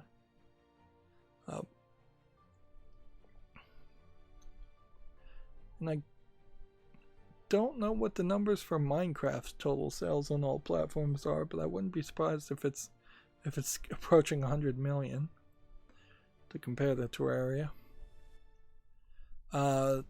Next we have a game on Steam called Stacks on Stacks on Stacks. This looks like it is a stacking game. actually looks more polished than most of the low effort stacking games I've seen. But I don't know if there's really something here I'd want to play. $11.69 and a bunch of languages claiming full audio on all of them. Let's come back here. Do I want to play a game where you're doing 3D platforming, Tetris, stacking? To what reason? No, this looks a little too asset flippy, and the main goal, just stacking things, does not look particularly interesting to me. So I'm gonna skip that.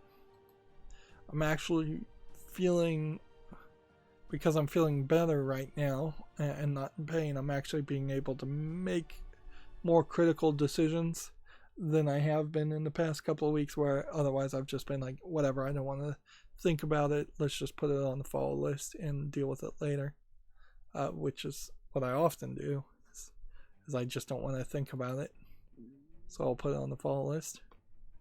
Moving on, TechRaptor has an article. GameVice is trying to block the US imports of Nintendo Switch. This is weird because last I had heard they lost the patent attempt or trademark battle or whatever it was with Nintendo. So now that I guess they're trying international law to stop the imports of the Switch, which right now the imports of the Switch are pretty much stopped anyways because there's just not enough units being developed and built and assembled in China. But yeah, GameVice is acting very crazy. But at a certain point, I guess they committed themselves and have nothing they can do otherwise.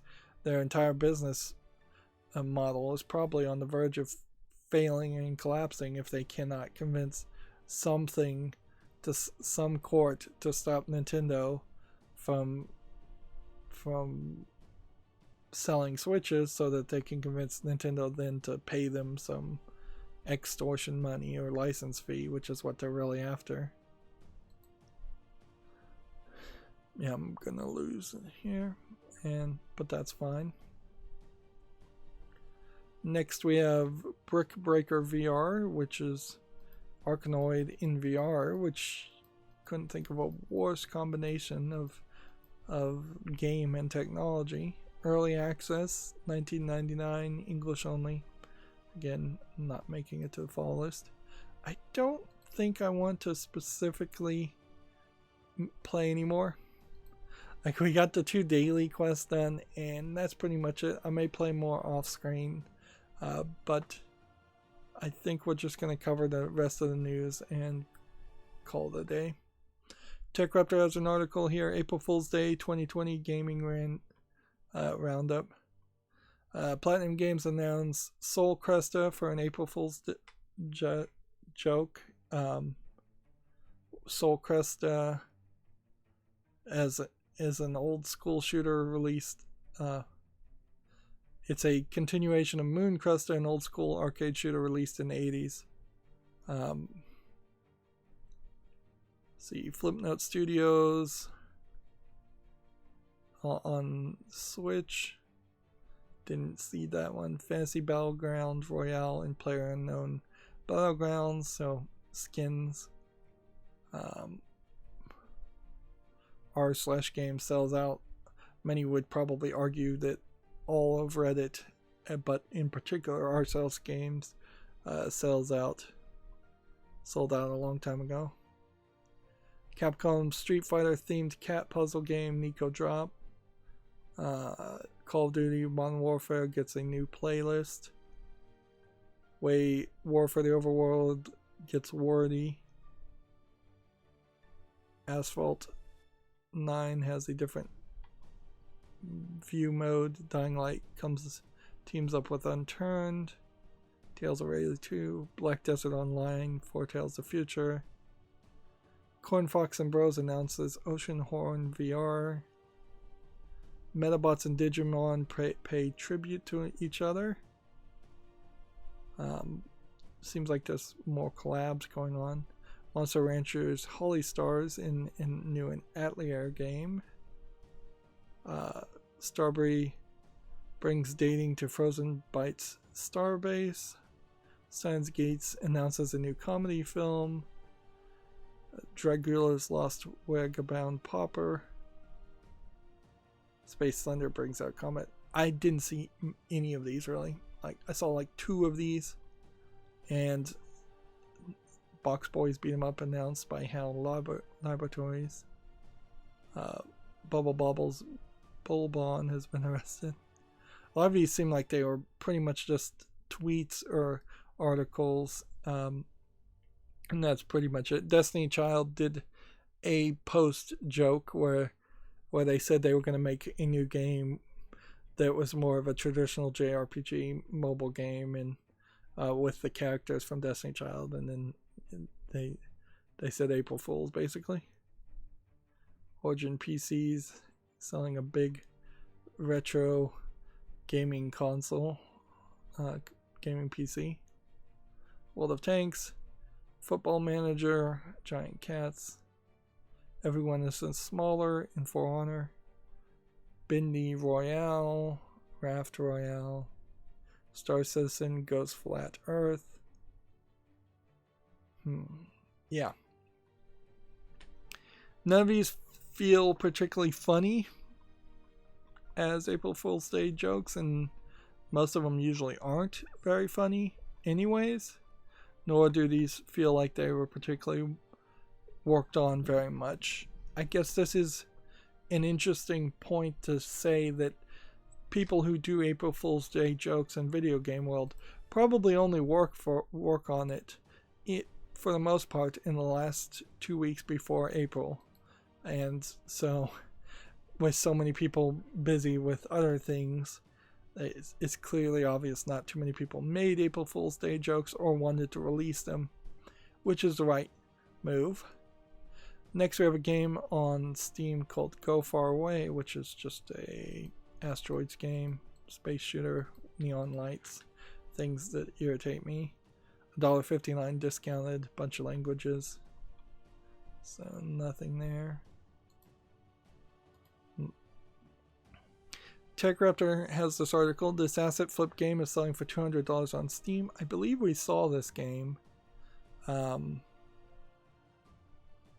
game is Super Space Fight, not to be confused with Super Fight. Fairly certain we saw this game and saw that it was $199.99.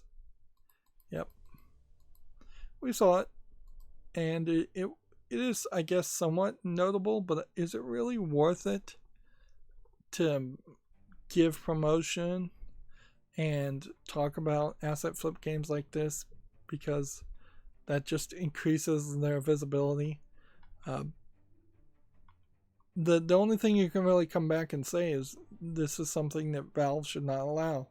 They should have some price maximums by default, and they should have people apply to be exempt from those price maximums if they have a good argument. And if people apply to be exempt from those price maximums and they don't have a good argument, then that will should bring the eye of Valve to potentially delist and ban that publisher and developer.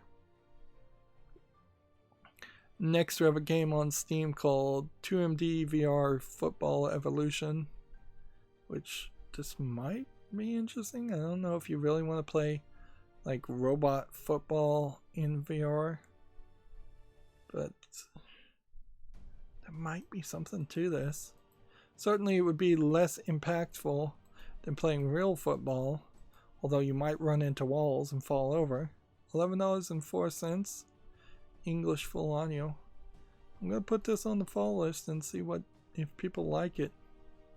That's an interesting idea, and it seems like it's something more. Gamatsu has the April Fool's Day 2020 compilation too. The difference there is I imagine we will have slightly more Japanese-centric things mentioned. Seems like some people just tweeted out images that TechRaptor didn't catch, and there's a Minecraft joke, things like that. Maybe TechRaptor bent it down to just things that actually affected in-game experience. But yeah, then you can see the Gematsu article has a lot more screenshots, a lot more links to videos, if you really wanted to enjoy that.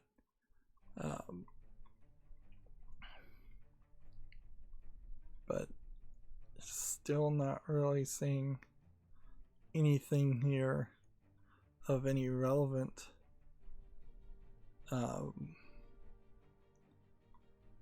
bit of information. That's the whole problem with April Fool's Day jokes, is that they're just lies and wastes of people's time. There really isn't. It's not like they even try to throw out ideas that they think might work or might take off, like something that has like a 1% chance of actually being interesting, so they put it out on April Fool's Day and see what the reception is. It's things they put out that are completely and obviously never a concept or game idea that they have any intention on making or selling. So it really is just a waste of everybody's effort. Like, I would, if I was a game developer, I'd say all your crazy ideas, things that would never get approved, let's put those out as April Fool's Day jokes, and then see if any of them get reception, and then potentially turn some of those games into actual games. There have been a few rare occurrences where April Fool's Day games are interesting or worth actually making, but the vast majority of them are not even a complete concept. Moving on, TechRaptor has an article, Planet Zoo journeys to South America for a new DLC pack. Alright. If you're interested in that game, I'm sure that's a useful bit of information. Here we have a game on Steam called A Giant Problem, which looks to me like it's not much. It's like a maybe VR asset flip tower defense game. I don't even know if I'd really call it an asset flip game other than just an ugly looking polygonal game. Might be a better descriptor. Early access, requires VR, $5.99, English full audio. That's a little too cheap for a VR game. And it does kind of look like it's a stand in one place tower defense type game. Let's see. Gematsu has an article. Ishigami no Kizuna launches April 7th in Japan. 3 new gameplay videos released. This is some smartphone game. So what kind of smartphone game is it? Here's a battle video, so I'll probably show. Quite the intro. It's a tile placement kind of RPG game. Doesn't look terrible. Maybe it'd be a little difficult to play this on a small cell phone screen. A lot of the games, as they get better, do tend to look worse and worse on smaller cell phone screens, which creates this weird problem where let's look at the training video here. Cell phone screens are perfectly at the right size for most uses, except for gaming, and people want to put more games on the cell phone. Looks like this is probably a gacha game with anime characters that you have to train up and give experience to. A lot of text there that would have to be translated if it would come to the West. Yeah, nothing terrible looking as far as that game. Just not something that I'm sure that's guaranteed to come to the West, and it may not be that good. It may be pretty bad. Next we have something with Asian characters called Half Light, I assume, not Whole Flight. Half-Light. Looks like it's a horror game. Maybe a Korean horror game, maybe a Chinese horror game. It's mixed right now, unfortunately. It's $14.99, English, Chinese with full audio, and Japanese. So it's a Chinese game. So I'm going to put this on the fall list, but odds are not great that it's going to be well received. If this did change in its reviews and was actually good, this might be like one of the first Chinese games that actually would be of a decent good quality. But we'll just have to see. Could also be that it's like a 5-minute experience. So that's another thing to keep in mind. Next we have a article from TechRaptor, the Complex review. This is a full motion video game that I started to watch Jesse Cox play, and I stopped after about 5 minutes and said, well, this story doesn't look like it's going to be super long. For instance, after the first 5 minutes, these two characters and this character, I think, had been introduced, and these two characters in the playthrough I saw had been killed, and the same is true for the screenshot. So it does seem like you probably aren't, it isn't a super long experience. So it is really just a Telltale style game where you give it one of two dialogue choices, and that's it. TechRaptor reviews it, and it says the Complex attempts to fuse Bandersnatch and Until Dawn and fails abysmally. Meaningless decisions making about characters that are impossible to care about makes what could have been a boring movie actually bad, actively bad. The prose reads is somewhat likable, it runs smoothly with no technical problems, and it has excellent graphics for full motion videos. The cons are poor acting, writing, and production value. It gains nothing from being interactive, and limited choices don't affect the protagonist's actions. Yep, that sounds bad. Really bad. That's probably one of the worst TechRaptor reviews I've ever seen. So I guess I'm skipping the Complex at that point. I don't think I need any more convincing. Next, we have a game on Steam called Cobalt WASD. Wow, we had enough news here that I very much could have just played one, maybe two games of Magic and then just covered the news. This game, Cobalt WASD, looks uninteresting. And honestly, anything with WASD in the title tells me I don't want to play it, because I don't want to play without a controller and do a mouse and keyboard type game. This is free to play, English only, single player, online player versus player. It's probably extremely short. Regardless, it's uninteresting visually.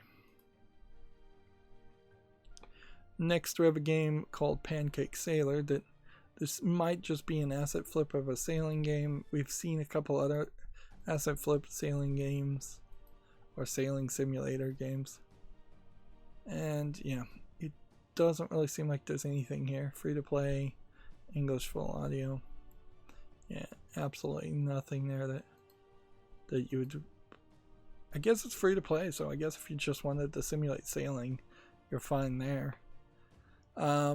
Next we have Goofy Golf Remastered, which does not look like golf at all. It looks like a slot machine gambling, of which only one slot machine exists, and it's pretty boring and ugly looking. $6.99.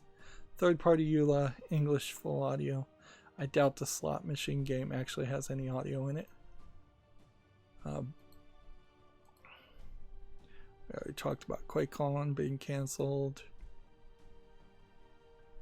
Next we have a game called Freddy Spaghetti, which looks like it's a joke game where you play as spaghetti and you try to knock things off around. There's probably at best 5 minutes of entertainment in this. The I Am Bread is probably a way better idea for this concept. Or cat lateral damage. This is $3.99 discounted, English and a bunch of other languages. Allegedly, the spaghetti has full audio support. Let's see. Next, we have Project Toon Tanks, and by the name and the first screenshot, you already know it is garbage. Some cell phone port of a low effort game. Early access, $5.99, English only.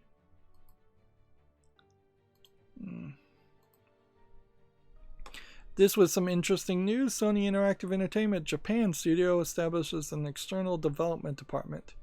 Various organizational changes inaugurate the new fiscal year.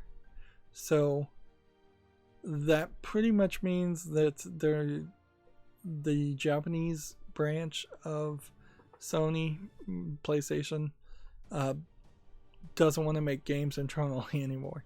Although I'm not sure they ever made games internally.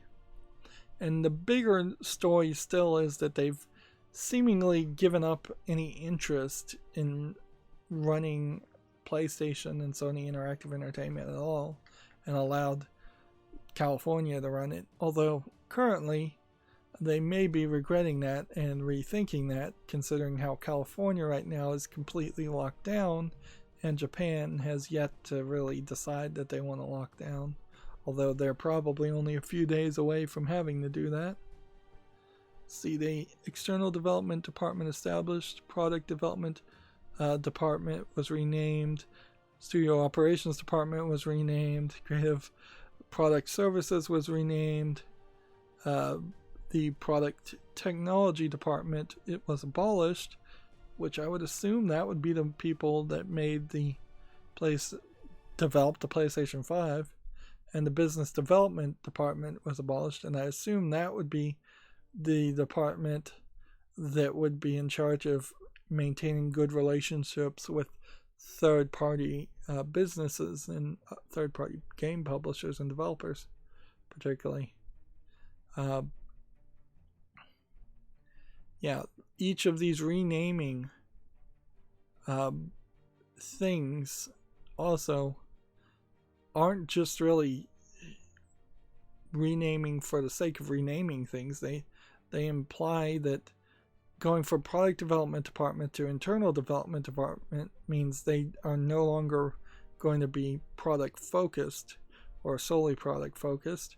Going from studio operations to financial and administration means they're going to try and be more professional and not really deal with studios as much.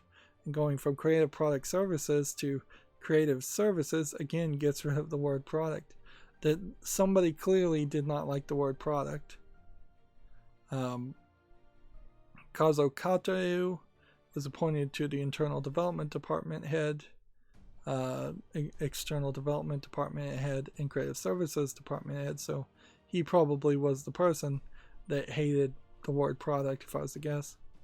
And then Naoaki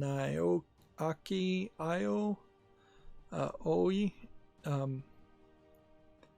was appointed to the Finance and Administration Department. Not a ton of stuff you can get away from that announcement, but it does show that some new people are in charge and there is new focus, certainly. Lost Artifacts Golden Island is now on the Xbox One. I don't know why I had that open. Gamatsu has Honkai Impact 3rd Dawn of Glory update launching April 2nd. A post-Honkai Odyssey open world launches April 6th.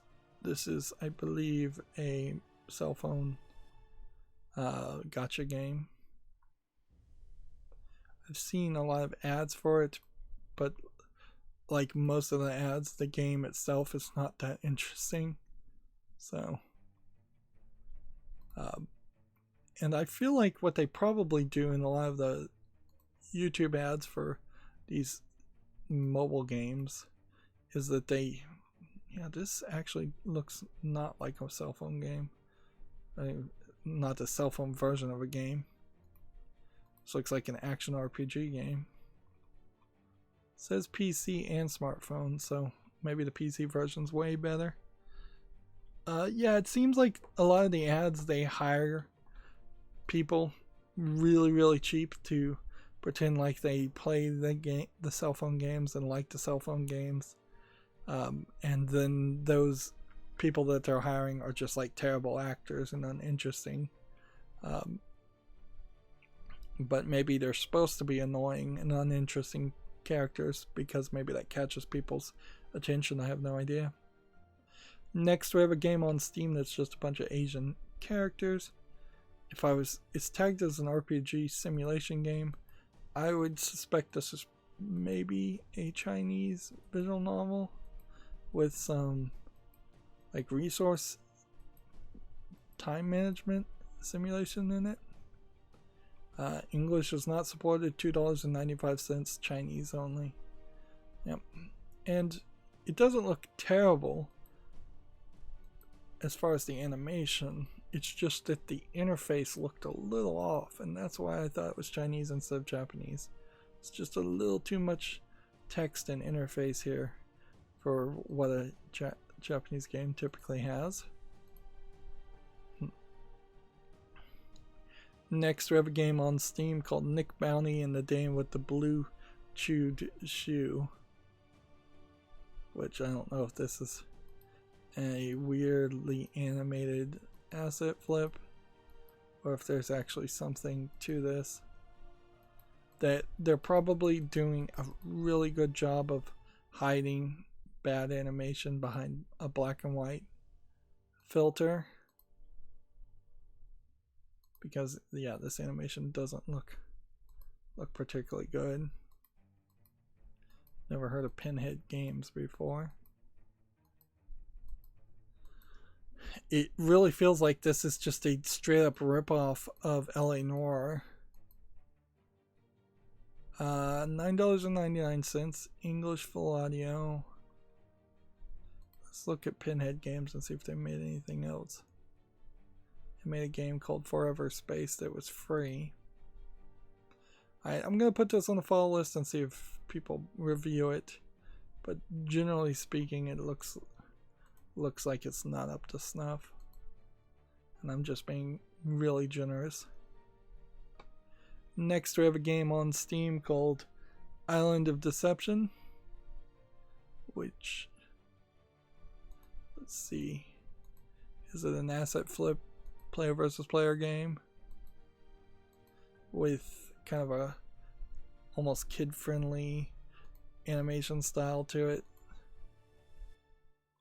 Let's see, early access, $8.99, English and Chinese, MMO. Yeah, I think this is a low effort attempt at a Fortnite clone, and I don't think I'm running into network trouble that is causing this to not load, but maybe I am. Well, it's an MMO, so I would never play it, and honestly, it doesn't really look like it has enough funding to be a good player versus player experience, which I assume is what it would be. Let's go ahead and skip over to just the news, because we're going to have like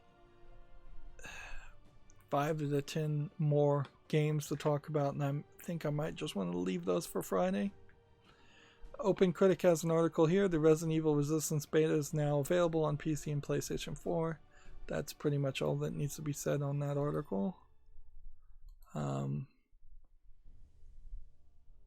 see.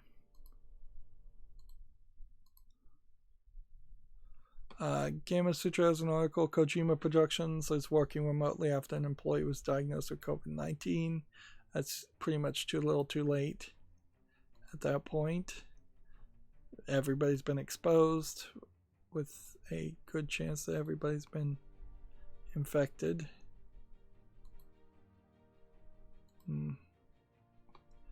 TechRaptor's Artifact receives details on its beta 2.0 phase.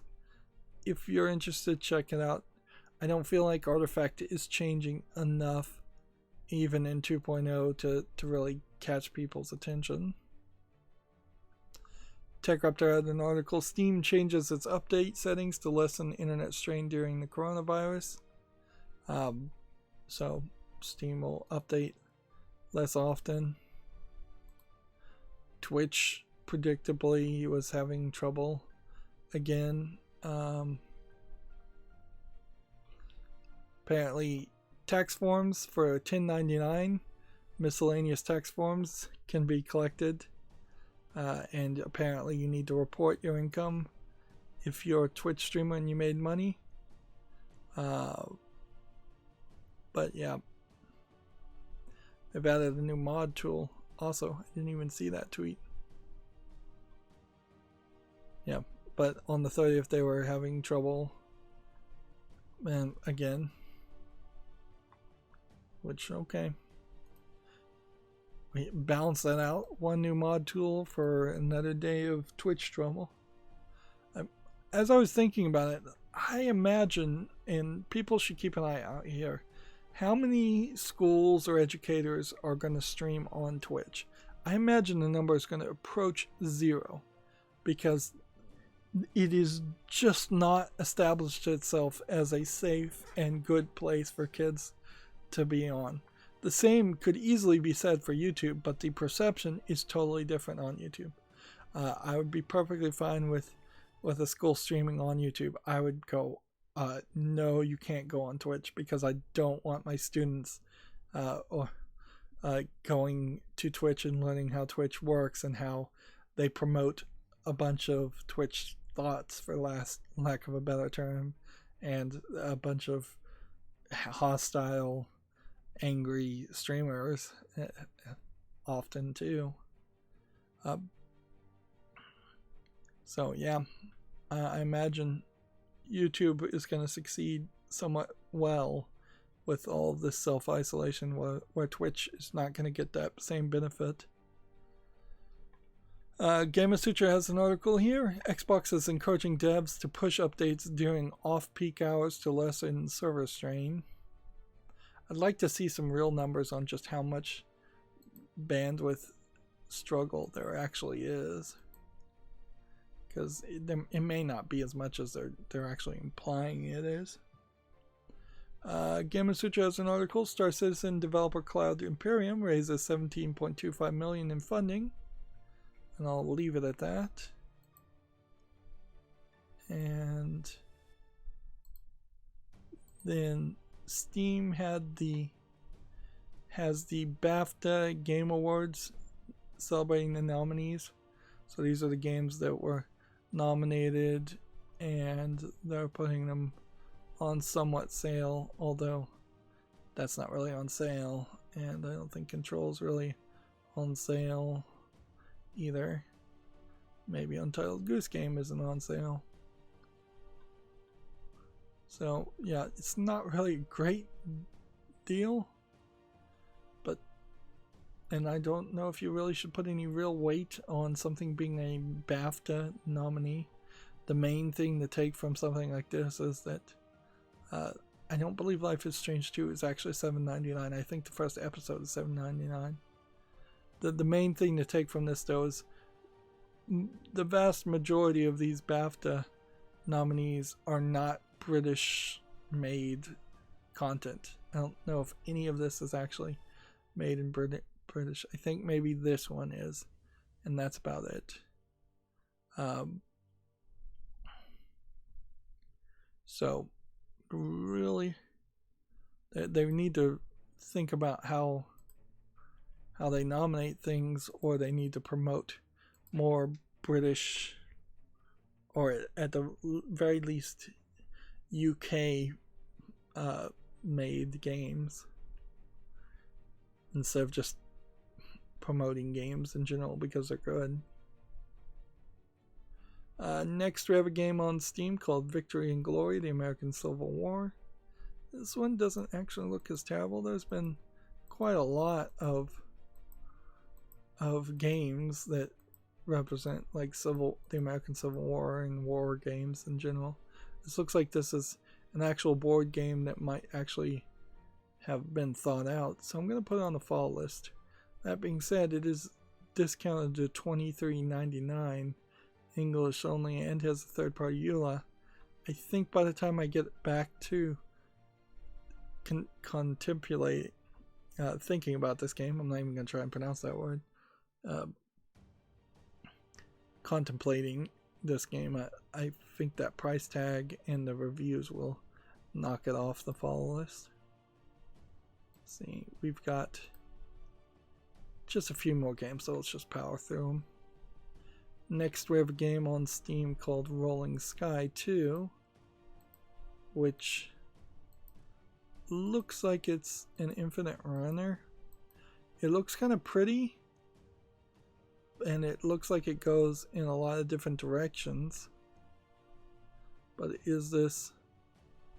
And they're saying it's a rhythm game. And then it's tagged as an RPG with drama.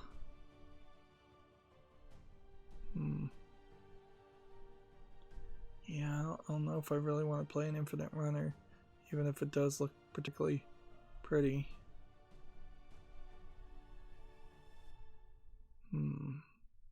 $12.99. English, Chinese, Japanese, Italian, and more languages supported. What I should do is see if I can find Rolling Sky 1. See what the reviews on that look like. Mostly positive. And this came out February of 2020. Here's the problem. They are already releasing a sequel less than a month later. So they're just flooding the Steam market. So I'm not willing to do that. I'm not willing to put that game on the fall list.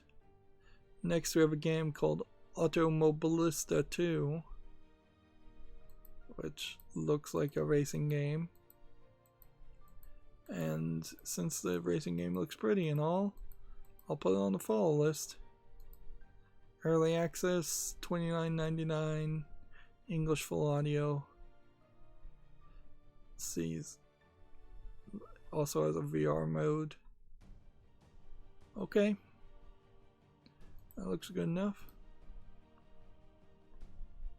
Next we have Computer Physics Simulator 2020, which looks like it is a clone of Computer Simulator, but looks even worse than the PC Building Simulator, or whatever that one was called. Yeah. You're building your PC on the floor, which is never a smart move, just because people could spill water or step on it. And yeah, it seems like it is really just going to be assembling a computer. $1.19 discount. That is way too cheap for a game like that. So, yeah, obviously it's not going to have enough parts and enough interesting elements. Next, we have a game called Mad Catz World Act 1, Not by Meat Alone, which I don't know if this is supposed to be a joke point-and-click adventure game. It looks like that's what it is, so I'll put it on the fall list. Discounted to $3.99, although it is Act 1, so it's kind of episodic, and it's English and Russian, which is not a good indicator, but I'll leave it on the fall list anyways. And see. Resident Evil Resistance Open Beta is on Steam. You can see it's already mixed. So people are not having a great time with it.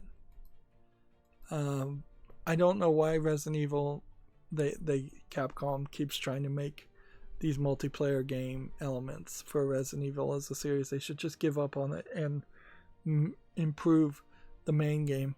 I hear Resident Evil 3 isn't even as long as they would like it to be. So had they not put in this effort to make a online games as service product, the actual product people want to buy would probably be a lot better.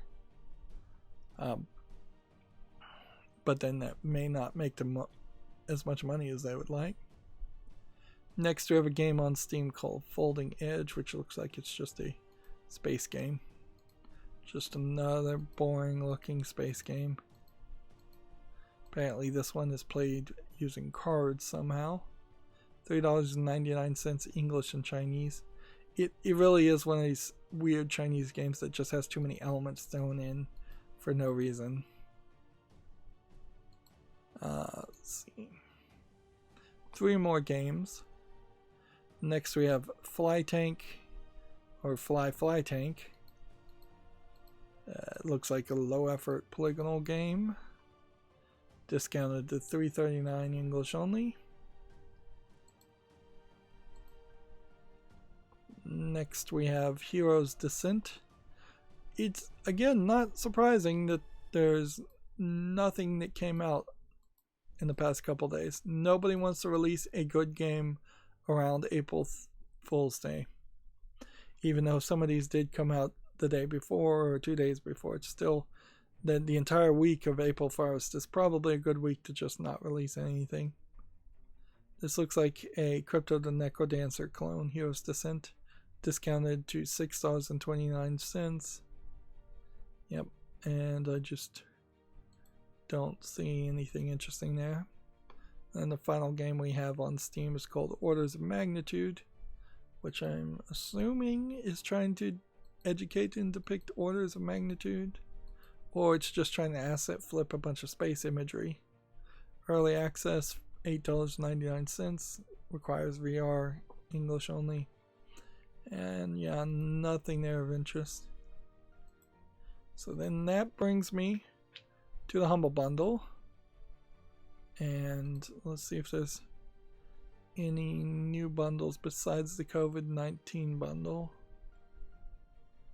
And Coding Starter Kit bundle, if that interests you. That's a bunch of ebooks. Alright, so here's the COVID-19 bundle with a counting as far as how much has been raised, and it's, yeah, just a bunch of games. You probably have Lego Batman 3 Beyond Gotham has been added since the list I saw. Darksiders War Master Edition has been added.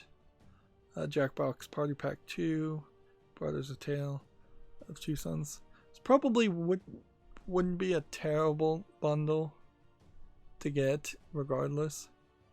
Double Fine Adventure. Was there actually a game called Double Fine Adventure? It's not on Steam. So some of these are not on Steam. At least that one is only on Good Old Games. Well, let's see, let's go back up and see if any of the other games are not available on Steam. No, seems like only Double Fine Adventure is not available on Steam, and it's a video anyways. It's not a game. Pac-Man Championship Edition 2. I may not have that. Mortician's Tale, I don't have that. Good Snowman, I don't have that. Rebuild 3, I may not have that. I wanted to cover that at some point as a PC version. And then there's a bunch of books that are now getting also offered of different kinds. Just a whole bunch of comic books, volume 1s of Saga and Oblivion and The Boys, Red Sonja, Army of Darkness, Spawn. Let's see.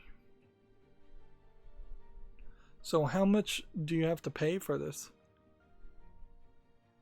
Let's see, to get the bundle, I think you have to pay $30 or let's see if you can just put in a custom amount of 0. Please enter at least 1 penny.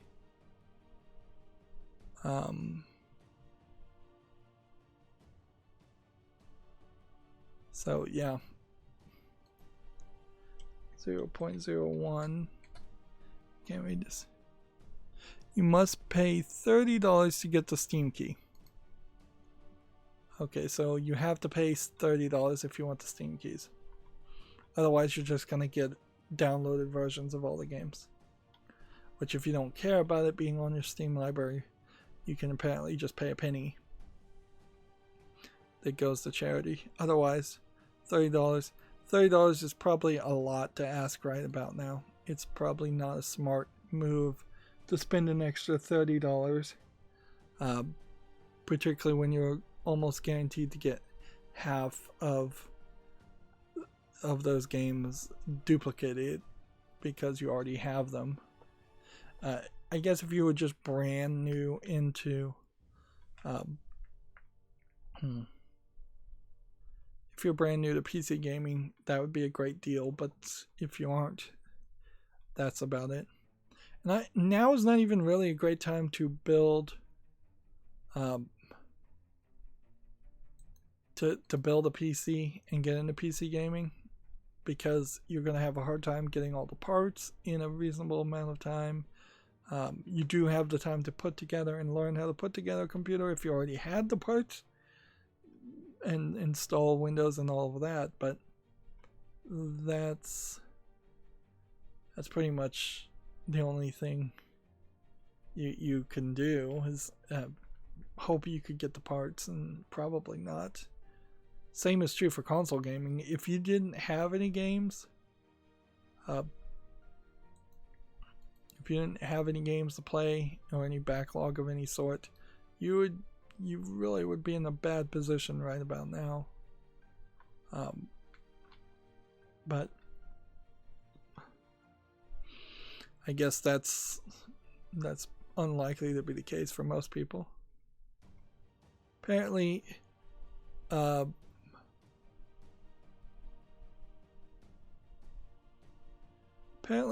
FDG Entertainment made a pitch to Disney to make a game called DuckTales Quackshot, and they released a couple of images here. It was not canceled, I don't think, as more in the sense that it was just never picked up. Which, okay, interesting idea, certainly. I'm sure there's a lot of games that were pitched. I'm not sure if this was pitched after the remaster of DuckTales. It probably was, by the looks of the graphics. And remember, that game also was off of Steam for quite a while, and then just recently showed back up on Steam.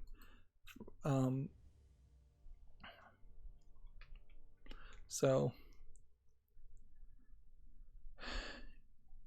what was I trying to say there? Yep. I don't think Disney has a great repertoire or a great relationship with the developers of DuckTales and the DuckTales games in general. Although I think it was Way Forward that made the DuckTales Remastered, not FDG Entertainment, but maybe they were a third-party company in the background. Alright, well, I've scrolled down my Twitter feed and there was very little new news. So, I guess that's going to be it for this stream.